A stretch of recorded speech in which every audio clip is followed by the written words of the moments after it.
প্রিয় দর্শক, এই মুহূর্তে যারা দেশে কিংবা প্রবাসে বসে নবীনগরের কথার আজকের নতুন আরেকটি ভার্চুয়াল আড্ডায় সংযুক্ত হয়েছেন, আমি গৌরাঙ্গ দেবনাথ অপু। বরাবরের মতো আপনাদেরকে প্রীতি এবং শুভেচ্ছা জানাচ্ছি। আজ 23শে ফেব্রুয়ারি 2026, নবীনগরের কথার 427 পর্বের ভার্চুয়াল এই টক শো। আপনারা জানেন যে মুক্তিযুদ্ধের চেতনায় নবীনগরের প্রতিচ্ছবি এমন একটি মূল মন্ত্রকে আমরা হৃদয়ে ধারণ করে আজ থেকে 5 বছর আগে 2021 সালের 21শে ফেব্রুয়ারি আমরা এই ভার্চুয়াল আড্ডা অনুষ্ঠানগুলো শুরু করেছিলাম, এবং দেখতে দেখতে ইতিমধ্যে আমরা গত 21শে ফেব্রুয়ারি অর্থাৎ পরশুদিন আমরা 5 বছর পেরিয়ে ষষ্ঠ বর্ষে উপনীত হয়েছি। এরই মধ্যে আমরা 426টি পর্ব আমরা প্রচার করেছি, আজ 427 পর্ব। আপনারা যারা নিয়মিত আমাদের নবীনগরের কথার এই ভার্চুয়াল লাইভ আড্ডা অনুষ্ঠানগুলি দেখে থাকেন, আপনারা জানেন যে সমসাময়িক ঘটনার উপর আমরা সবচেয়ে বেশি জোর দিয়ে থাকি। এছাড়াও সেলিব্রিটি মানুষদের জন্ম মৃত্যুর বিষয়েও আমরা অনেকগুলো টক শো করেছি, কিংবা নানান সাংস্কৃতিক পর্ব, দেশে বিদেশে যারা সঙ্গীত নিয়ে গবেষণা করেন, ভালো ভালো কণ্ঠশিল্পী, তাদেরকে নিয়েও কিন্তু আমরা অনেকগুলো এ ধরনের আড্ডা অনুষ্ঠান করেছি। যেটি বলছিলাম যে সমসাময়িক ঘটনাকে আমাদের নবীনগরের কথা সবচেয়ে বেশি প্রাধান্য দিয়ে থাকে। আজকেও দেশে কিংবা বিদেশে, উপজেলায় কিংবা জেলা শহরে, বিভাগীয় শহর কিংবা রাজধানী শহরে, প্রত্যেকটি জায়গায় একটি খবর এতটাই বেশি ভাইরাল হয়েছে, এবং যেটি আন্তর্জাতিক মিডিয়ায়, বিশেষ করে আমি ভারতীয় গণমাধ্যমে এই সংবাদটিকে বেশ আ বড় আকারে প্রচার হতে দেখেছি, এবং যেটি জানতে পেরেছি আজকে সারাদিনে বিদেশি প্রায় সবগুলো গণমাধ্যমেই এই খবরটি বেশ চাউর হয়েছে। এবং খবরটি নিশ্চয়ই আপনারা জানেন, যেটি আমরা আজকে বাংলাদেশের অন্যতম যে বহুল জনপ্রিয় প্রভাবশালী দৈনিক বসুন্ধরা গ্রুপের, সেটি হচ্ছে দৈনিক কালের কণ্ঠ। কালের কণ্ঠে আজকে একটি সাক্ষাৎকার বেরিয়েছে আমাদের মহামান্য রাষ্ট্রপতিকে নিয়ে, এবং এই সাক্ষাৎকারটি যিনি নিয়েছেন তিনি, আপনারা জানেন যে বর্তমানে কালের কণ্ঠের যিনি নির্বাহী সম্পাদক, এবং বাংলাদেশে তাকে অনুসন্ধানী সাংবাদিকতার দেশসেরা সাংবাদিক বলা হয়ে থাকে, তিনি হায়দার আলী। হায়দার আলী ভাইয়ের সঙ্গে একজন সহযোগী রিপোর্টারও ছিল, কালের কণ্ঠের সিনিয়র রিপোর্টার, তিনি জয়নাল ভাই। দুজনে মিলে যেই রিপোর্টটি আজকে ছাপা হয়েছে, সেই রিপোর্টটি কিন্তু আজকে সারা দেশ থেকে বিশ্বময় মিডিয়া জগতে তোলপাড় সৃষ্টি করেছে। এবং কিছুক্ষণ আগেও স্বরাষ্ট্রমন্ত্রী আমাদের বাংলাদেশের বর্তমান বিএনপি সরকারের যিনি সালাউদ্দিন আহমেদ, তার একটি সাক্ষাৎকার পড়ছিলাম, যে কালের কণ্ঠের এই রাষ্ট্রপতির একান্ত সাক্ষাৎকার নিয়ে তিনি সুস্পষ্ট ভাষায় একটি চমৎকার কথা বলেছেন। তিনি বলেছেন যে দেশে প্রত্যেকের সাংবিধানিক অধিকার নিশ্চিত করবে বিএনপির তারেক জিয়ার সরকার, এবং সবাই কথা বলার অধিকার আছে, সেই অধিকার সংরক্ষণ করা হবে এই সরকারের পক্ষ থেকে। যে যার মতো করে কথা বলবে, যারা জবাব দেওয়ার সেই জবাব দেবে, এতে সরকার কোনো হস্তক্ষেপ করবে না। স্বরাষ্ট্রমন্ত্রীর এরকম বক্তব্যের পর আমরা নিশ্চিত হয়েছি যে কিছুদিন আগে তথ্যমন্ত্রী যেটি বলেছিল যে নির্ভয়ে এখন সাংবাদিকরা কাজ করবে, আমার মনে হয় সেটিরই একটি ইঙ্গিত স্বরাষ্ট্রমন্ত্রী আজকে দিয়েছে। চলুন কথা না বাড়িয়ে আমরা আজকের এই ভার্চুয়াল টক শো অনুষ্ঠানে যাদেরকে আমন্ত্রণ জানিয়েছি, তাদের মধ্যে কারা আজকে এই বিষয় নিয়ে কথা বলবেন, তাদের সঙ্গে আপনাদেরকে পরিচয় করিয়ে দিই। দেখতে পাচ্ছি আমাদের সঙ্গে যুক্ত হয়েছেন কালের কণ্ঠের মাল্টিমিডিয়া, যেটি এখন সবচেয়ে জনপ্রিয়, সেটির নিউজ এডিটর জনাব গাউস রহমান পিয়াস। যুক্ত হয়েছেন কালের কণ্ঠের নারায়ণগঞ্জের সেই মাল্টিমিডিয়ার করেসপন্ডেন্ট সিনিয়র সাংবাদিক সুভাষ শাহ, এবং প্রথম আলোর আমার অত্যন্ত ঘনিষ্ঠ বন্ধু, দীর্ঘদিন যার সঙ্গে আমি কাজ করেছি, সেই সিনিয়র রিপোর্টার ঢাকার আজহারুল হক। আপনাদের তিনজনকে স্বাগত জানিয়ে আমি শুরুতে একটু আসতে চাইবো আমাদের কালের কণ্ঠের যিনি মাল্টিমিডিয়া নিউজ এডিটর। আজকে তার সঙ্গে যখন বিষয়টি নিয়ে কথা বলছিলাম, তখন আসলে কথা বলার কোনো সুযোগই তিনি দিতে চাচ্ছিলেন না, কারণ এই রিপোর্টটি নিয়ে এত বেশি আলোচনা হচ্ছিল।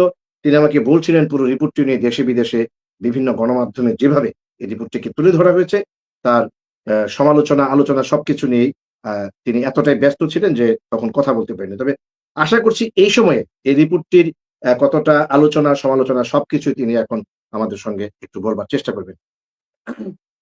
জনাব গাউস রহমান সোহাগ, প্রিয় সোহাগ ভাই, আপনাকে আবারও স্বাগত জানিয়ে আজকে কালের কণ্ঠের যে লিড নিউজটি হয়েছে, সেটি বর্তমান রাষ্ট্রপতির একটি একান্ত সাক্ষাৎকার, যেটি আবারও আমাদের নির্বাহী সম্পাদক প্রিয়ভাজন, দেশসেরা অনুসন্ধানী সাংবাদিক হায়দার আলী ভাই প্রমাণ করে দিলেন যে তিনি এদেশের সেরা সাংবাদিক এবং তিনি বিগত বছর দুয়েক আগে তৎকালীন আওয়ামী লীগ সরকারের যে পুলিশ প্রধান ছিলেন আইজিপি বেনজির আহমেদ, তাকে নিয়েও যেই পিলে চমকানো একটি রিপোর্ট করে দেশ বিদেশে আলোচনার ঝড় তুলেছিলেন, সেটি 2 বছর না পেরোতেই আবার সেই রমজান মাসে, ওই রিপোর্টটি রমজান মাসে হয়েছিল, আবারও ঠিক এই রমজান মাসে তিনি চমকানো তথ্য দিলেন মহামান্য রাষ্ট্রপতি।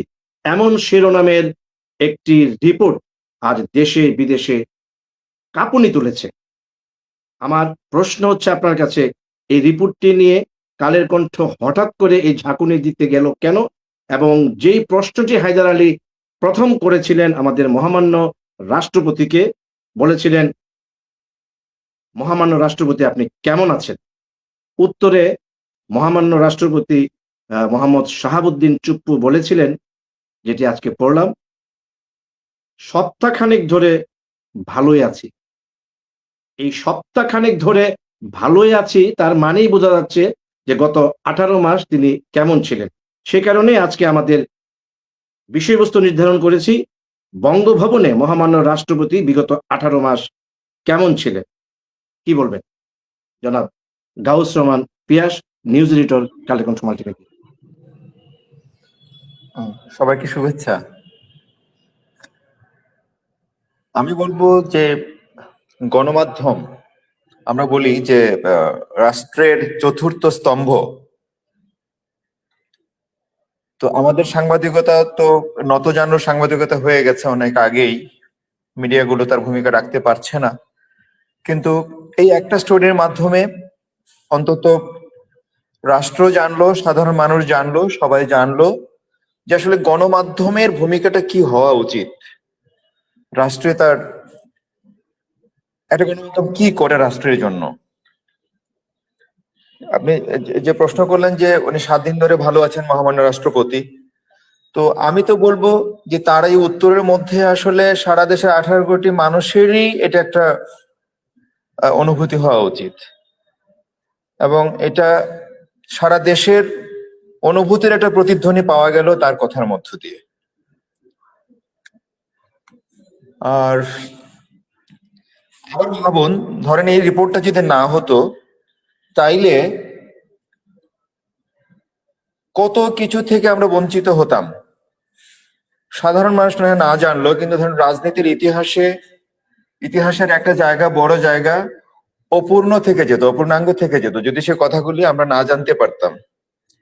তো যেই ঘটনাটা কালের কণ্ঠ ঘটালো, এটা সাংবাদিকতার ইতিহাসে একটা বড় ঘটনা, এবং রাজনীতির ইতিহাসেও ধরেন যতবার সামনের আগামী দিনগুলোতে যতবার তত্ত্বাবধায়ক বা অন্তর্বর্তী সরকারের কথা আসবে, নিশ্চিতভাবেই সেই সঙ্গে এই জিনিসটাও আসবে।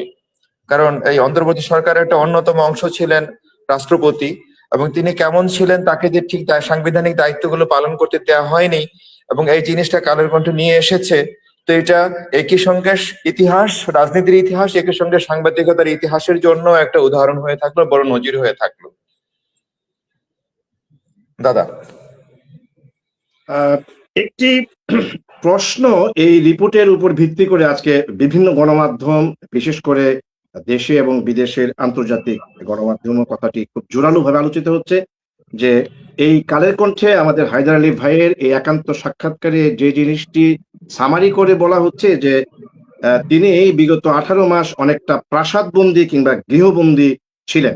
তার পক্ষে রাষ্ট্রপতির যে একান্ত সাক্ষাৎকারের যে টেলিফোন সংলাপটি আমরা শুনেছি হায়দার আলীর সাক্ষাৎকারের মধ্য দিয়ে, সেখানে বলা হয়েছে রাষ্ট্রপতিকে অনেকটা অন্ধকারে রেখেছিল বিতর্কিত ডক্টর ইউনূসের সরকার। বলা হচ্ছে রাষ্ট্রপতি শাহাবুদ্দিন বিদায়ী প্রধান উপদেষ্টা ডক্টর ইউনূসের বিরুদ্ধে তিনি সংবিধান লঙ্ঘন, সমন্বয়হীনতা এবং বিগত 18 মাস তাকে চরম অবমাননা করা হয়েছে বলে তিনি ওই সাক্ষাৎকারে অভিযোগ করেছেন। সরকার গঠনের পর থেকে গত 18 মাস রাষ্ট্রপতির সঙ্গে কোনো ধরনের যোগাযোগও তিনি করেননি, যা সাংবিধানিক বাধ্যবাধকতার সুস্পষ্ট লঙ্ঘন।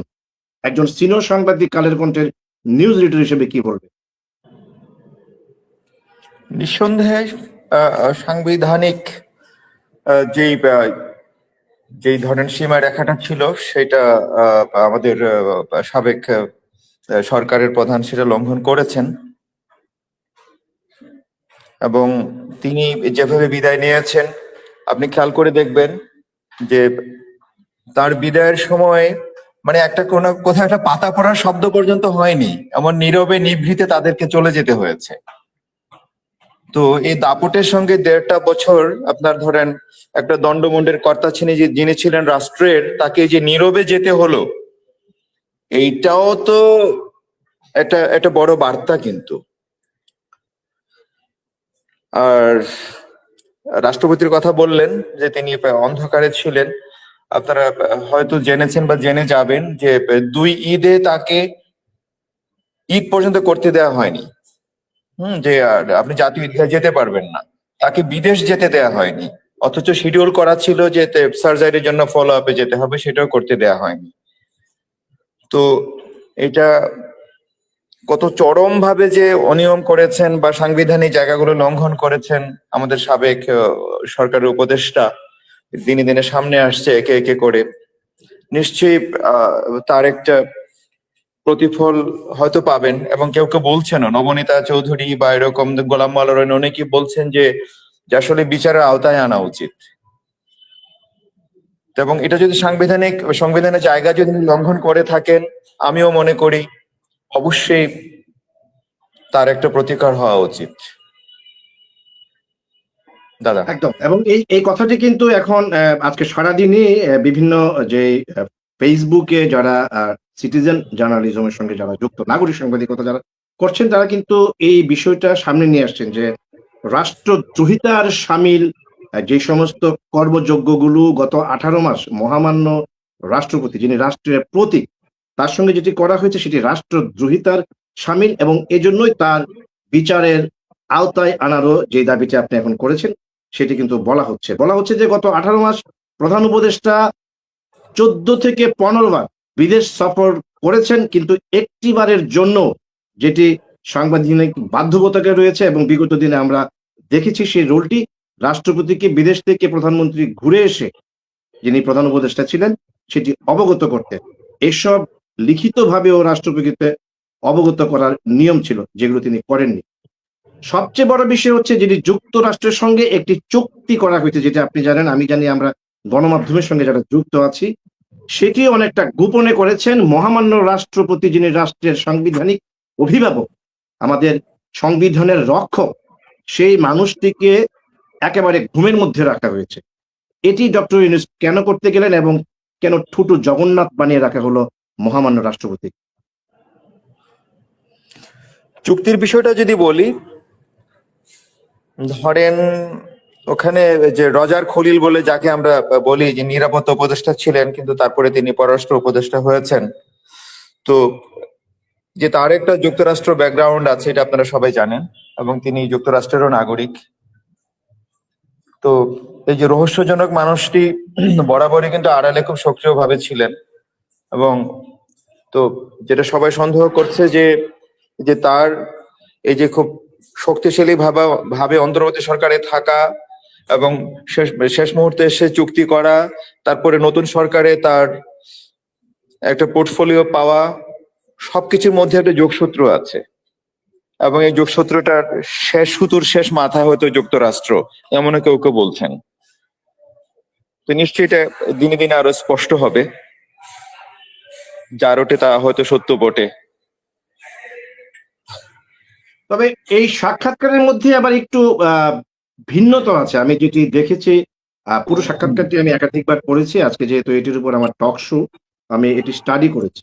একটি জায়গায় মাননীয় দুঃখিত মহামান্য রাষ্ট্রপতি বিএনপি এবং সশস্ত্র বাহিনীর বেশ প্রশংসা করেছেন, এবং তিনি বলেছেন যে রাষ্ট্রপতি, অর্থাৎ আমার এই অপসারণ ঠেকাতে বাংলাদেশের সশস্ত্র বাহিনী এবং বিএনপি একটি দৃঢ় অবস্থানে ছিল, রাষ্ট্রপতি অর্থাৎ আমার পক্ষে। এটিকে আপনি কিভাবে দেখছেন? এটা তো মানে আমরা তো আমাদের চোখের সামনেই তো অনেক কিছু ঘটে গেল, এবং এরকম একটা সোশ্যাল নেটওয়ার্কে যেভাবে ফিড গুলো আসছিল, মানুষ মনে করছিল যে রাষ্ট্রপতির ক্ষমতায় থাকতে পারবে না। হুম। তো সেরকম একটা সিচুয়েশন থেকে রাষ্ট্রপতির মানে তার পদ টিকে যাওয়া এবং তিনি ক্ষমতায় থেকে যাওয়া, এটা তো আসলে অসম্ভবই ছিল। কিন্তু যেহেতু তারা এক পর্যায়ে দ্রুত পিছু হটে গেছে, তো আমি বলবো যে 2-2 4 করে আমি বলতে পারি যে রাষ্ট্রপতি যা বলছেন সেটাই ঘটেছে, এবং সে কারণেই সাংবিধানিক পদের যে জায়গাটা ছিল সেটা রক্ষা পেয়েছে আমাদের। এবং তিনি কিন্তু আদারওয়াইজ সেটা সুস্পষ্টভাবেই সম্ভব ছিল বলেছেন, না। এবং তিনি কিন্তু পিয়াসদা সুস্পষ্টভাবেই বলেছেন যে আমি যেরকম একটি অবস্থায় পড়ে গিয়েছিলাম এবং আমাকে অপসারণ করবার জন্য মবের সৃষ্টি থেকে আরম্ভ করে সবকিছুই, আপনি সবই জানেন, আমি জানি, সুভাষ দাস সহ এখানে গণমাধ্যমের সঙ্গে যারা যুক্ত, যে তাকে অপসারণ করবার জন্য আহ তখনকার যে পরিস্থিতি ঘোলাটে করতে যা যা করার দরকার সেটি কিন্তু ডক্টর ইউনূসের প্রত্যক্ষ কিংবা পরোক্ষ সহযোগিতায় সেটিগুলো করা হয়েছিল। কিন্তু তিনি কিন্তু আজকে কালের কণ্ঠের হায়দার আলী ভাইকে দিয়ে সাক্ষাৎকারে পরিষ্কার বলেছেন, সে সময়ে যদি বিএনপি কিংবা সশস্ত্র বাহিনীর সহযোগিতা তিনি না পেতেন, তিনি বলেছেন বিএনপি এবং সশস্ত্র বাহিনী তাকে নিশ্চিত করেছেন যে কোনোভাবেই সাংবিধানিক অর্থাৎ সংবিধানের বাইরে কোনো কিছুতে তারা সমর্থন দেবে না, যে কারণে হয়তোবা তার হুম, অপসারণটি গত 18 মাসে বহু চেষ্টা করেও কিন্তু এই মব সৃষ্টি সহ তারা করতে পারে না। আরেকটি হুম, বিষয়, যেহেতু আপনি গণমাধ্যমের সঙ্গে যুক্ত এবং দীর্ঘদিন প্রথম আলোতে কাজ করেছেন, এই যে রাষ্ট্রপতি আমাদের যে প্রধান প্রেস সচিব ছিলেন শফিকুল আলম, যাকে নানা নামে এখন বিশেষায়িত করা হচ্ছে, আমরা সেই নামগুলি বিশেষণগুলি না হয় নাই বললাম, সেই শফিকুল আলমের দ্বারাও কিন্তু তিনি নানাভাবে নির্যাতিত হয়েছেন, অনেকটা মানসিক ভাবে তিনি কষ্ট পেয়েছেন। বলা হয়েছে রাষ্ট্রপতির প্রেস উইং এ থাকা 3জন প্রেস সচিব বা প্রেসের কর্মকর্তাকে বঙ্গভবন থেকে উইথড্র করেছিলেন এই শফিকুল আলম। কারণটি আপনি জানেন যে ঢাকা রিপোর্টার্স ইউনিটির যে নবনির্বাচিত কমিটির নেতৃবৃন্দ মহামান্য রাষ্ট্রপতির সঙ্গে দেখা করতে চেয়েছিলেন, তার সঙ্গে সৌজন্য সাক্ষাৎ করে তাদের কিছু কথা বলবার জন্য সেখানে গিয়েছিলেন। সেটি কেন রাষ্ট্রপতি তাদেরকে ডেকেছিলেন, সেই জন্য রাষ্ট্রপতিকে এক ঘাত দেখানোর জন্য রাষ্ট্রপতির কাছ থেকে সেই 3জন প্রেসের কর্মকর্তাকে উইথড্র করেন, এবং এখন পর্যন্ত বলা হচ্ছে যে সেখানে কোনো ধরনের আর প্রেস উইং এর কোনো কর্মকর্তা নেই। একে মূলত অপমান এবং একঘরে করে রাখবার জন্য একটি প্রচেষ্টা নিয়েছিলেন সেই শফিকুল আলম, যাকে নানাভাবে নানা বিশেষণে বিশেষিত করা হয়। একজন গণমাধ্যম কর্মী হিসেবে কি বলবেন, এটি কতটা আসলে যৌক্তিক ছিল? যৌক্তিকতার তো প্রশ্নই আসে না। আমি তো বলবো যে বঙ্গভবনের মর্যাদা ভুল লুণ্ঠিত হয়েছে। আর শফিকুল আলমের আহ, অনেক কিছুই আমরা জানি, এবং ইভেন শুধু আমরা কেন, সাধারণ মানুষ, সিটিজেনরাও জানে যে শফিকুল আলম কিভাবে উনি তার মানে একজন সাংবাদিকতার ব্যাকগ্রাউন্ড থেকে উঠে এসে তিনি যেভাবে মানে চাটুকার হিসেবে আবির্ভূত হয়েছিলেন, এটা গণমাধ্যম কর্মী হিসেবে আমাদেরকে অবাক করেছে, হতাশ করেছে, আমরা ব্যথিত হয়েছি। কারণ তিনি শুধু সাধারণ ধরেন একটা বাংলা পত্রিকা বা ছোটখাটো কোনো মিডিয়া থেকে তিনি আসেননি, তার সাংবাদিকতার অভিজ্ঞতা এএফপির মতো একটা প্রতিষ্ঠানে।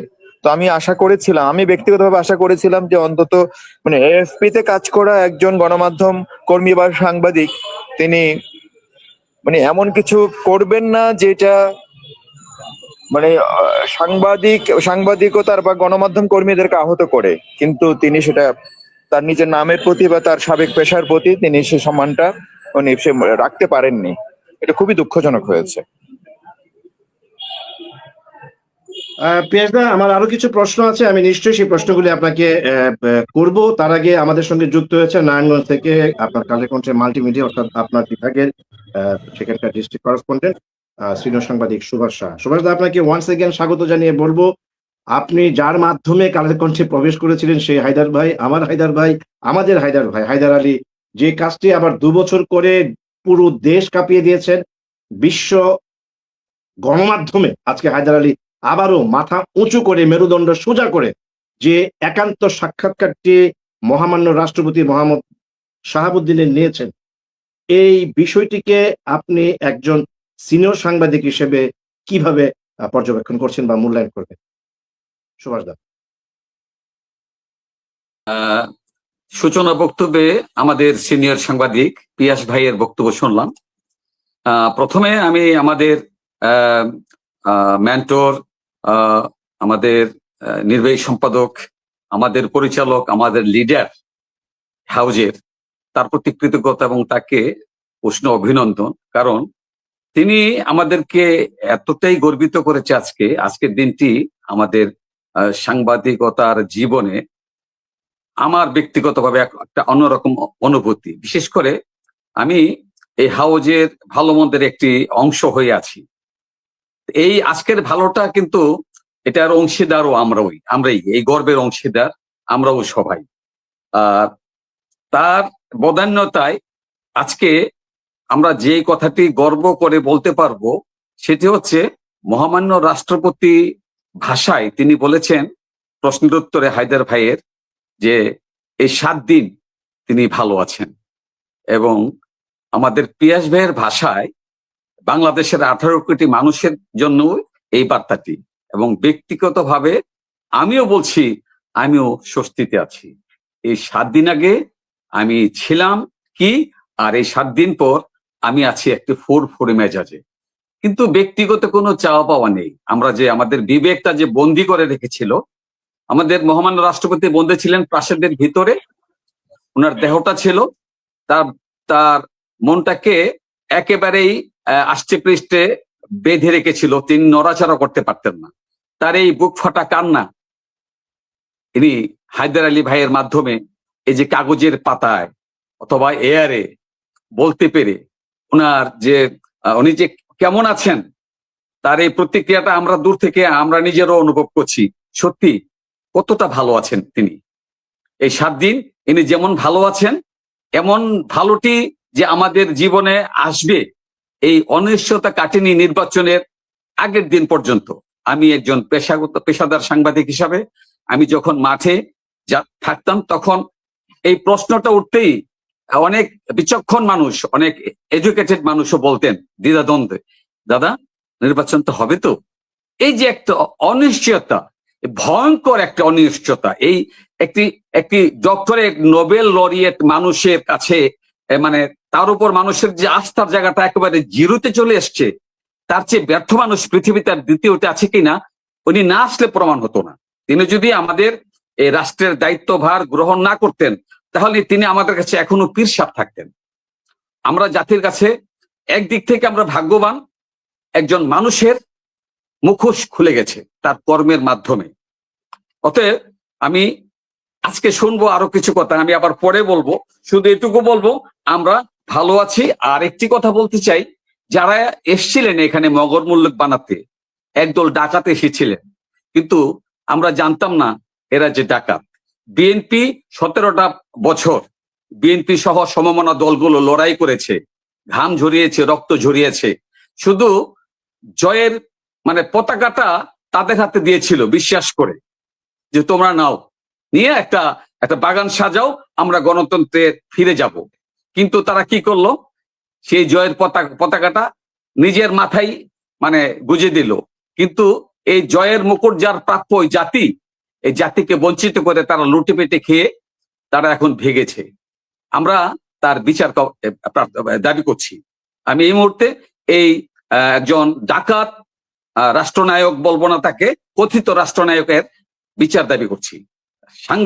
সাংবিধানিক ভাবে যদি তার বিচার করা যায়, এই বিচারটি আগে হওয়া উচিত। এই যে এখন যে আইসিটি আইন মানে এই যে আমাদের যে অ্যাটর্নি জেনারেল কি বলে, প্রধান আইন কর্মকর্তা আন্তর্জাতিক অপরাধ ট্রাইব্যুনালের, সেই ট্রাইব্যুনালের প্রধান আইন কর্মকর্তা আপনার চেঞ্জ হয়েছে, তার কাছেও আমরা এই দাবিটি রাখছি। আপনি এই আদালতেই এই যে মিথ্যেবাদী, এই যে সংবিধান লঙ্ঘন করেছেন, তার বিচার তাকে বিচারের আওতায় আনতে পারেন কিনা আমি দাবিটি জানাচ্ছি। অনেক ধন্যবাদ। অনেক ধন্যবাদ সুভাষদা। আমরা একটু আসতে চাই একটু ঢাকায়, নারায়ণগঞ্জ থেকে, যেখান থেকে যুক্ত হয়েছেন প্রথম আলোর আজহারুল হক আজহার ভাই। আজহার ভাই, মানে আপনি জানেন যে আজকে সারাদিন এই কালের কণ্ঠের এই আমি বলবো ঐতিহাসিক এই যে মহামান্য রাষ্ট্রপতি একান্ত যে সাক্ষাৎকার, যেটা আমাদের কালের কণ্ঠের নির্বাহী সম্পাদক প্রিয়ভাজন হায়দার আলী ভাই যাকে অনুসন্ধানী সাংবাদিকতার দেশসেরা সাংবাদিক বলা হয়ে থাকে। তিনি যেভাবে একটি পরিকল্পিত এমন একটি সময়ে যে সাক্ষাৎকারটি নিয়েছেন, যেটি নিয়ে পিয়াজদা অনেকগুলো প্রশ্নের সরাসরি জবাব দিচ্ছিলেন। যেটি বলা হচ্ছিল যে তিনি গত 18 টি মাস অনেকেই বলছেন এখন আজকে এই সাক্ষাৎকারটির উপর বিশ্লেষণ করতে গিয়ে যে তিনি অনেকটা প্রাসাদবন্দী কিংবা গৃহবন্দী ছিলেন এবং যেখানে বলা হচ্ছে যে আ সাংবিধানিকভাবে সংবিধান লঙ্ঘন করে তাকে এই গৃহবন্দী রাখা হয়েছে। অনেকগুলি প্রশ্ন আমি করেছি ইতিমধ্যে। আরো কিছু প্রশ্ন আছে এবং সবচেয়ে বড় বিষয় হচ্ছে কিছুক্ষণ আগে আমি কালের কণ্ঠে আরেকটি অনলাইনে রিপোর্ট দেখলাম যেটা আমি শুরুতে বলেছিলাম যে মাননীয় স্বরাষ্ট্রমন্ত্রীকে যখন প্রশ্ন করা হয়েছে যে কালের কণ্ঠের এরকম একটি মহামান্য রাষ্ট্রপতিকে নিয়ে সাক্ষাৎকারের বিষয়ে দেশের হোম মিনিস্টার হিসেবে আপনার প্রতিক্রিয়া কি? তিনি কিন্তু সুস্পষ্ট ভাষায় কালের কণ্ঠে যেটি আজকে পড়লাম কিছু ঘন্টাখানেক আগে যেটি প্রকাশিত হয়েছে সেখানে স্বরাষ্ট্রমন্ত্রী সালাউদ্দিন আহমেদ তার আ সুস্পষ্ট ভাষায় বলেছেন, আমি আবারও কোট করছি, "দেশে প্রত্যেকের সাংবিধানিক অধিকার নিশ্চিত করবে তারেক জিয়ার সরকার। সবাই কথা বলার সবারই কথা বলার অধিকার আছে এবং যে যার মতো কথা বলবে এবং যারা জবাব দেওয়ার তারা জবাবও দেবে। এতে সরকার কোনো ইন্টারফেয়ার করবে না।" এবং যেটি তথ্যমন্ত্রী মাননীয় তথ্যমন্ত্রী আমাদের জহিরুদ্দিন স্বপন ভাই একসময় আ আমরা জানতাম তিনি বামপন্থী রাজনীতি করতেন এবং অত্যন্ত একজন যোগ্য মানুষ হিসেবে তাকে এই মন্ত্রণালয়ের দায়িত্ব দেওয়া হয়েছে। তিনি ১ম ওত নিয়েই বলেছিলেন যে সাংবাদিকরা নির্ভয়ে অন্তত এই তারেক রহমানের সরকারের আমলে কাজ করবে। আজকে হায়দার আলী ভাইয়ের এমন একটি ঝাঁকুনি দেওয়া এই রিপোর্টটি কিংবা সাক্ষাৎকারটির মধ্য দিয়ে কি আসলে সেই তথ্যমন্ত্রী, স্বরাষ্ট্রমন্ত্রী কিংবা মাননীয় প্রধানমন্ত্রী যেই অবাধ বাক স্বাধীনতায় বিশ্বাস করেন সেটিরই প্রতিফলন দেখছেন আপনি? জনাব আজহারুল হক, প্রথম আলো সিনিয়র রিপোর্টার। ধন্যবাদ গৌরাঙ্গ দেবনাথ পপু আজকে এই নবীনগরের কথা টক শোতে উপস্থিত সকল অংশীজনকে আমি সবাই ধন্যবাদ জানাচ্ছি এবং উপস্থাপককে ধন্যবাদ জানাই। একটা সুন্দর বিষয় নিয়ে আলোচনা হচ্ছে। সত্যিকার অর্থেই গত 18 মাস পরে আজকে সাংবাদিক হায়দার ভাই আমাদের এক সময়ের বন্ধু বলি কালের কণ্ঠে যে রিপোর্টটি করেছেন এটা মানুষের মধ্যে এক ধরনের আলোচনার ঝড় তুলেছে, এটা বাস্তবতা। যদিও গত 18 মাসে যারা এদেশের বুদ্ধিদীপ্ত মানুষ, সুশীল মানুষ, যারা দেশ নিয়ে সমাজ নিয়ে ভাবে, রাজনীতি নিয়ে ভাবে, তারা অনেকেই অনুধাবন করতে পেরেছিলেন যে কিছু একটা হচ্ছে, কিছু একটা ঘটছে। অর্থাৎ একজন রাষ্ট্রপতিকে অনেকটা আড়াল করেই এই 18 মাসের শাসন ব্যবস্থা চলেছে। এটা অনুমেয় করা গেছে কিন্তু তার একেবারে পুঙ্খানুপুঙ্খ স্পষ্টতা আসছে। খোলামেলা যে অবস্থানটা সেটা খুব দৃশ্যমান হয়েছে। এটা সত্যি।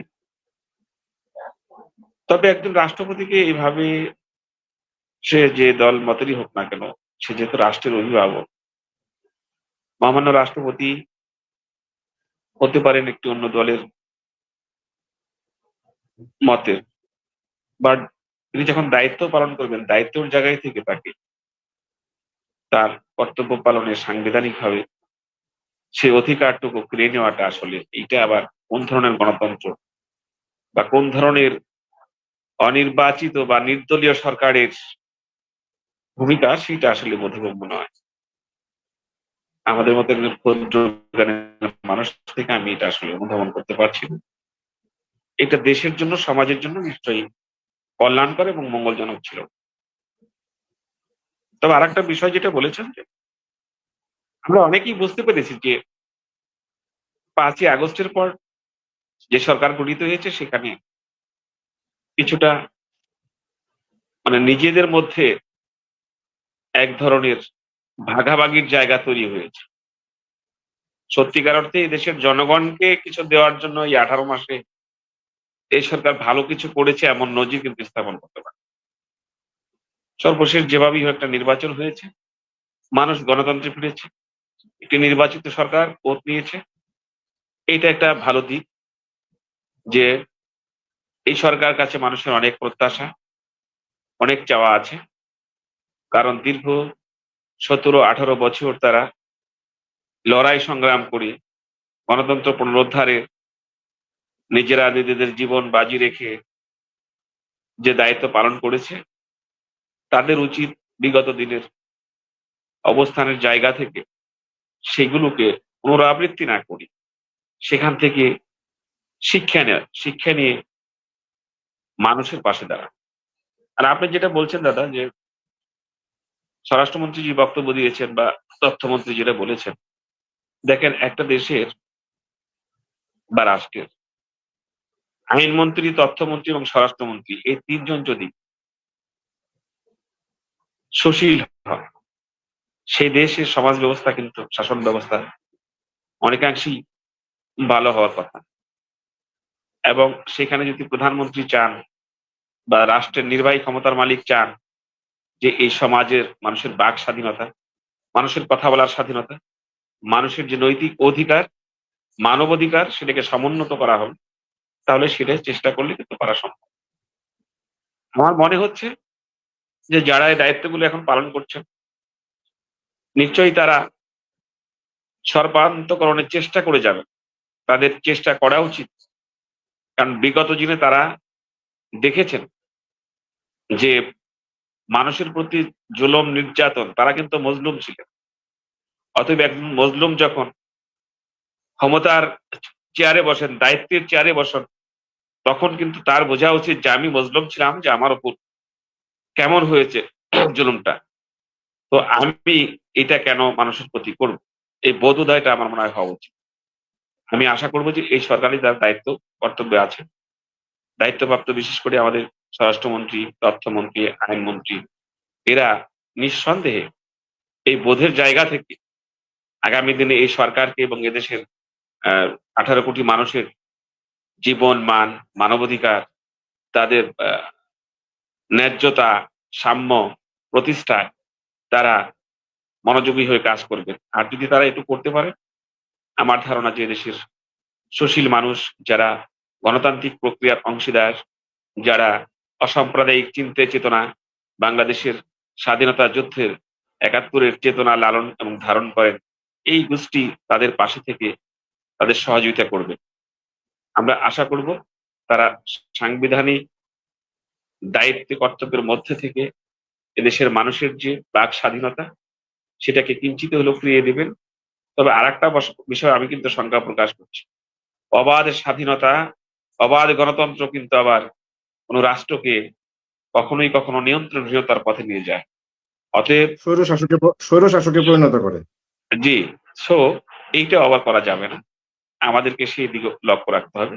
তবে একদম। আমরা চাই আজাদ ভাই, আমরা এই ছোট্ট করে আমি বুঝতে পেরেছি আপনার বিষয়টা, যে আমাদের অবাধ স্বাধীনতা, বাক স্বাধীনতা বা অবাধ গণতন্ত্রের নামে আবার অনেক সময় সরকার স্বৈর শাসকে পরিণত হয়। সেটি নিশ্চয়ই আমাদের মাথায় থাকবে, সরকারের মাথায় থাকবে, গণমাধ্যম কর্মী যারা, তারা বিষয়গুলি নিশ্চয়ই তারা চিন্তা ভাবনা করে কাজ করবেন। একটু আগে আমাদের সিনিয়র সাংবাদিক সুভাষ শাহ, যিনি কালীগঞ্জের নারায়ণগঞ্জ করেসপন্ডেন্ট হিসেবে কাজ করছেন মাল্টিমিডিয়াতে, তিনিও খুব জোরালো ভাবে তার দাবিটি তুলেছেন, যে যেটি বলা হচ্ছে আজকের এই সাক্ষাৎকার যেটি কালের ছাপা হয়েছে, সেখানে যে ডক্টর ইউনূস গত 18 মাস এই ডক্টর ইউনূস কর্তৃক মহামান্য রাষ্ট্রপতির সঙ্গে যা যা নেতিবাচক কর্মকাণ্ড গুলো করা হয়েছে সেগুলো সংবিধান লঙ্ঘন একেবারে পুরোপুরি। আজকে অনেককেই আমরা এই বিষয়গুলো নিয়ে কথা বলতে দেখেছি, গণমাধ্যমে বিশ্লেষণ করতে দেখেছি, এবং সবচেয়ে বড় বিষয় হলো প্রত্যেকটি গণমাধ্যমে এই বিষয়গুলো নিয়ে কথা হচ্ছে, এবং এটিকে বলা হচ্ছে রাষ্ট্রদ্রোহিতার সামিল ডক্টর ইউনূসের বেলায়, যেটি এইমাত্র দাবি করলেন আমাদের সিনিয়র সাংবাদিক সুভাষ সাহা। আপনি কি তার সঙ্গে একমত যে রাষ্ট্রদ্রোহিতার সামিলই যদি হয়, তাহলে ডক্টর ইউনূস তো ধরাছোঁয়ার বাইরে না, তার বিরুদ্ধে কেন ব্যবস্থা নেওয়া হবে না আইনগতভাবে, যেটা তিনি বলছিলেন যে মানবতা বিরোধী যে এখন একটি বিচার কার্য চলছে, যেখানে আজকে একজন চিফ প্রসিকিউটর যিনি চেঞ্জ হয়েছে, তার কাছে তিনি দাবিটা তুলেছেন, সেই দাবির সঙ্গে আপনি কতটা একমত? আসলে দাদা বিষয় হলো যে আমরা যারা দায়িত্বে থেকে দায়িত্ব লঙ্ঘন করি, তারা তো আর আইনের ঊর্ধ্বে নই। যদি মহামান্য রাষ্ট্রপতির সঙ্গে নিশ্চয়ই তিনি দায়িত্ব লঙ্ঘন করে থাকেন, তার মানবাধিকারকে লঙ্ঘন করে থাকেন, তাহলে দেশের প্রচলিত আইনে আমি মনে করি এই সরকার যদি তেমন কিছু মনে করে বা সেই ধরনের তথ্যপত্র বা প্রমাণ পায়, অবশ্যই তার বিচার হওয়া উচিত, সেটা যেই হোক না, হতেই পারে। মানে যদি সংবিধান লঙ্ঘন করে থাকে, মানে আপনার কথা হচ্ছে যদি সংবিধান লঙ্ঘন করে থাকে, তাহলে আপনি সুভাষ সাহার এই বক্তব্যের সঙ্গে একমত। বাট সুভাষ সাহা বলছেন যে তিনি এই পুরো সাক্ষাৎকারটি পড়ে যেটি বুঝতে পেরেছেন যে এটি রাষ্ট্রদ্রোহিতার শামিল এবং তার বিচার হওয়া উচিত। আর আপনি বলছেন যদি রাষ্ট্রদ্রোহিতার শামিল এটি লঙ্ঘন হয় তবে অবশ্যই তার বিচার হওয়া উচিত। আমি একটু আপনার কাছে, যেহেতু আপনি প্রথম আলোতে আছেন, বাংলাদেশের ওয়েল সার্কুলেটেড এবং অত্যন্ত একটি গ্রহণযোগ্য এবং দলমত নির্বিশেষে সবচেয়ে একটি সুপ্রতিষ্ঠিত কাগজ হচ্ছে প্রথম আলো বা ডেইলি স্টার, সেই পরিবারের একজন সদস্য হিসেবে আপনি কথা বলছেন। আমার প্রশ্ন হচ্ছে যে হায়দার আলী ভাই, আমাদের কালের কণ্ঠের নির্বাহী সম্পাদক, যাকে দেশসেরা অনুসন্ধানী সাংবাদিক বলা হয়ে থাকে, এই রিপোর্টটি বা এই সাক্ষাৎকারটি, মানে আপনারা যারা দেশসেরা কাগজ প্রথম আলোর, ডেইলি স্টার এই কাগজগুলোতে কাজ করেন বা এই কাগজগুলোতে আরো বড় বড় সাংবাদিক রয়েছেন, তাদের মাথায় না ঢুকে একদম হায়দার আলী ভাইয়ের মাথায় কেন ঢুকলো এবং তিনি যে এই সাক্ষাৎকারটি নিয়ে দেশে বিদেশে একটি কাঁপুনি ধরিয়ে দিলেন, ঝাঁকুনি দিলেন একদম ইন্টারন্যাশনাল মিডিয়া সহ। একজন, আপনি একজন সিনিয়র সাংবাদিক, দীর্ঘদিন যাবত প্রথম আলোতে আছেন। আমি সেই 16 বছর 26 বছর আগে আপনাকে পেয়েছিলাম প্রথম আলোতে। কি বলবেন হায়দার আলীর এই যে সাহস বা তার যে এই অনুসন্ধানী মনোভাব, হায়দার আলীকে নিয়ে বা এই সাক্ষাৎকারটি নিয়ে আরো তো অনেক সাংবাদিক ছিল, সেটা হায়দার আলীকে কেন বারবার বেনজিরকে করতে হবে, ডক্টর ইউনূসকে করতে হবে, কেন আর কোনো সাংবাদিক নেই? অবশ্যই সেটা হলো একটা বিষয় হয়েছে যে কোনো সাংবাদিক অনুসন্ধানী সাংবাদিকতাটা কে কিভাবে করবে সেটা কিন্তু তার একটা নিজস্ব টেরিটরির বিষয় আছে, তার হাউজের একটা সিদ্ধান্ত আছে। তবে যেটা করেছে, যেটা উনি বের করে এনেছেন যে তথ্যগুলো বা যে গোপন বিষয়গুলো বা একজন রাষ্ট্রপতির যে মানবিক কিছু বিষয় বা তাকে যে কোণঠাসা করে রাখা হয়েছিল এই বিষয়গুলো, আমার মনে হয় যে পর্যায়ক্রমে এগুলো দেখা গেছে যে সব গণমাধ্যমে কিন্তু একসময় চলে আসবে। অর্থাৎ কেউ না কেউ কিন্তু আগে কাজটা শুরু করে, পরে কিন্তু দেখা যায় যে সবাই সেটাকে শরিক হয় বা শেয়ার করে। যদি অবশ্যই উনি এই ডক্টর ইউনূস সাহেব রাষ্ট্রপতির সঙ্গে এমন আচরণ করে থাকেন, আমার বিশ্বাস যে দেশের অন্যান্য গণমাধ্যমগুলো বা মেইন স্ট্রিমের গণমাধ্যমগুলো এই বিষয়গুলো নিয়ে তারা তাদের মতো করে অবশ্যই অগ্রসর হবে। সেক্ষেত্রে হয়তো হায়দার ভাই আগে করেছে বা কালের কণ্ঠ আগে করেছে বা কালের কণ্ঠের কর্তৃপক্ষ তাদের যে চিন্তা চেতনা সেটাকে আগে করেছে। এই জন্য তারা অবশ্যই ধন্যবাদ পাওয়ার যোগ্য। তবে বাকি যারা আছে আমার মনে হয় তারাও এই ক্ষেত্রে নিঃসন্দেহে এটাকে ছাপিয়ে যাওয়ার কোনো সুযোগ থাকবে না। কিন্তু এটা রাষ্ট্রের একটা গুরুত্বপূর্ণ বিষয়। একদম। সুভাষ দা, মানে হায়দার ভাইয়ের বিষয়ে যদি, মানে আমাদের আজহার ভাইয়ের পরে যদি কোনো যোগ করতে চান, যে আমি যেটি বলছি যে বাংলাদেশের অনেক বড় বড় কাগজ রয়েছে, বড় বড় মিডিয়া হাউস রয়েছে এবং আমরা এরকম একটি এক্সক্লুসিভ ইন্টারভিউ অন্যান্য কাগজে করবার আগে হায়দার আলী ভাই কিভাবে সেটি তার মাথায় নিয়ে আসলেন এবং তার সম্পর্কে আপনি নিশ্চয়ই আমার চেয়ে ভালো জানবার কথা, যেহেতু দীর্ঘদিন তার সঙ্গে আপনি কাজ করছেন। হায়দার আলী ভাইকে এই ইন্টারভিউটি করবার জন্য আপনার মূল্যায়নটা কি একটু শুনতে চাই। আসলে এক একজন মানুষের প্রতিভা এক এক রকম। যেমন ধরেন আমার অভিজ্ঞতায়, আমার এই ক্ষুদ্র অভিজ্ঞতায়, আমাদের মেন্টর যিনি আমার মানে তহিদ ভাই, তহিদুর রহমান, তিনি কিন্তু শিরোনামে সেরা। মানে আমার বিচারে শিরোনামে বাংলাদেশে আমার বিচারে উনি মানে সেরা 5 জনের মধ্যে বা 4 জনের মধ্যে একজন, সর্বোচ্চ নাই বললাম, ঠিক আছে? ঠিক সেরকম ওই যে আমার কাছে মনে হয় তহিদ ভাই এক নাম্বার, 4-5। আচ্ছা, ওকে ফাইন, এক নাম্বারে আমি একমত, কিন্তু আমি এইভাবে দিতে পারছি না। যাই হোক, আর সাবজেক্ট বাছাই করার ক্ষেত্রে আমাদের হায়দার ভাই তুমি দেখো, এই যে আলাদিনের চেরাগ আপনার ইয়ের ঘরে, বেনজিরের ঘরে, এই যে ব্যাপারটা, এত মানুষ, তার অপরাধ কে না জানে, তার এই রাজত্ব, রাম রাজত্ব, তার এই যে বিস্তৃত মানে কি বলবো অপরাধের অভয়ারণ্য, তার যে তিনি যে রচনা করেছেন, এটা কে না জানতো, সবাই জানতো। কিন্তু এটা যে সাহস করে তার নারী নক্ষত্র বের করে নিয়ে আসবে, এই যে ঝুঁকিতে সবাই সমানভাবে নিতে পারেন না। হায়দার ভাই দেখিয়ে দিয়েছেন তিনি ঝুঁকি নিতে জানেন এবং সাবজেক্ট নির্বাচনের ক্ষেত্রেও তিনি স্পেশালিস্ট। আবার এটাও দ্বিতীয়, আমি বলছি এটা তার জীবনের প্রথম ভূমিকম্প এই সাংবাদিকতার এই ভুবনে, আর তার এটা দ্বিতীয় ভূমিকম্প। ইনি আসলে হায়দার ভাইয়ের কি ওনার নামই একদিন হয়ে যাবে ভূমিকম্প সাংবাদিক।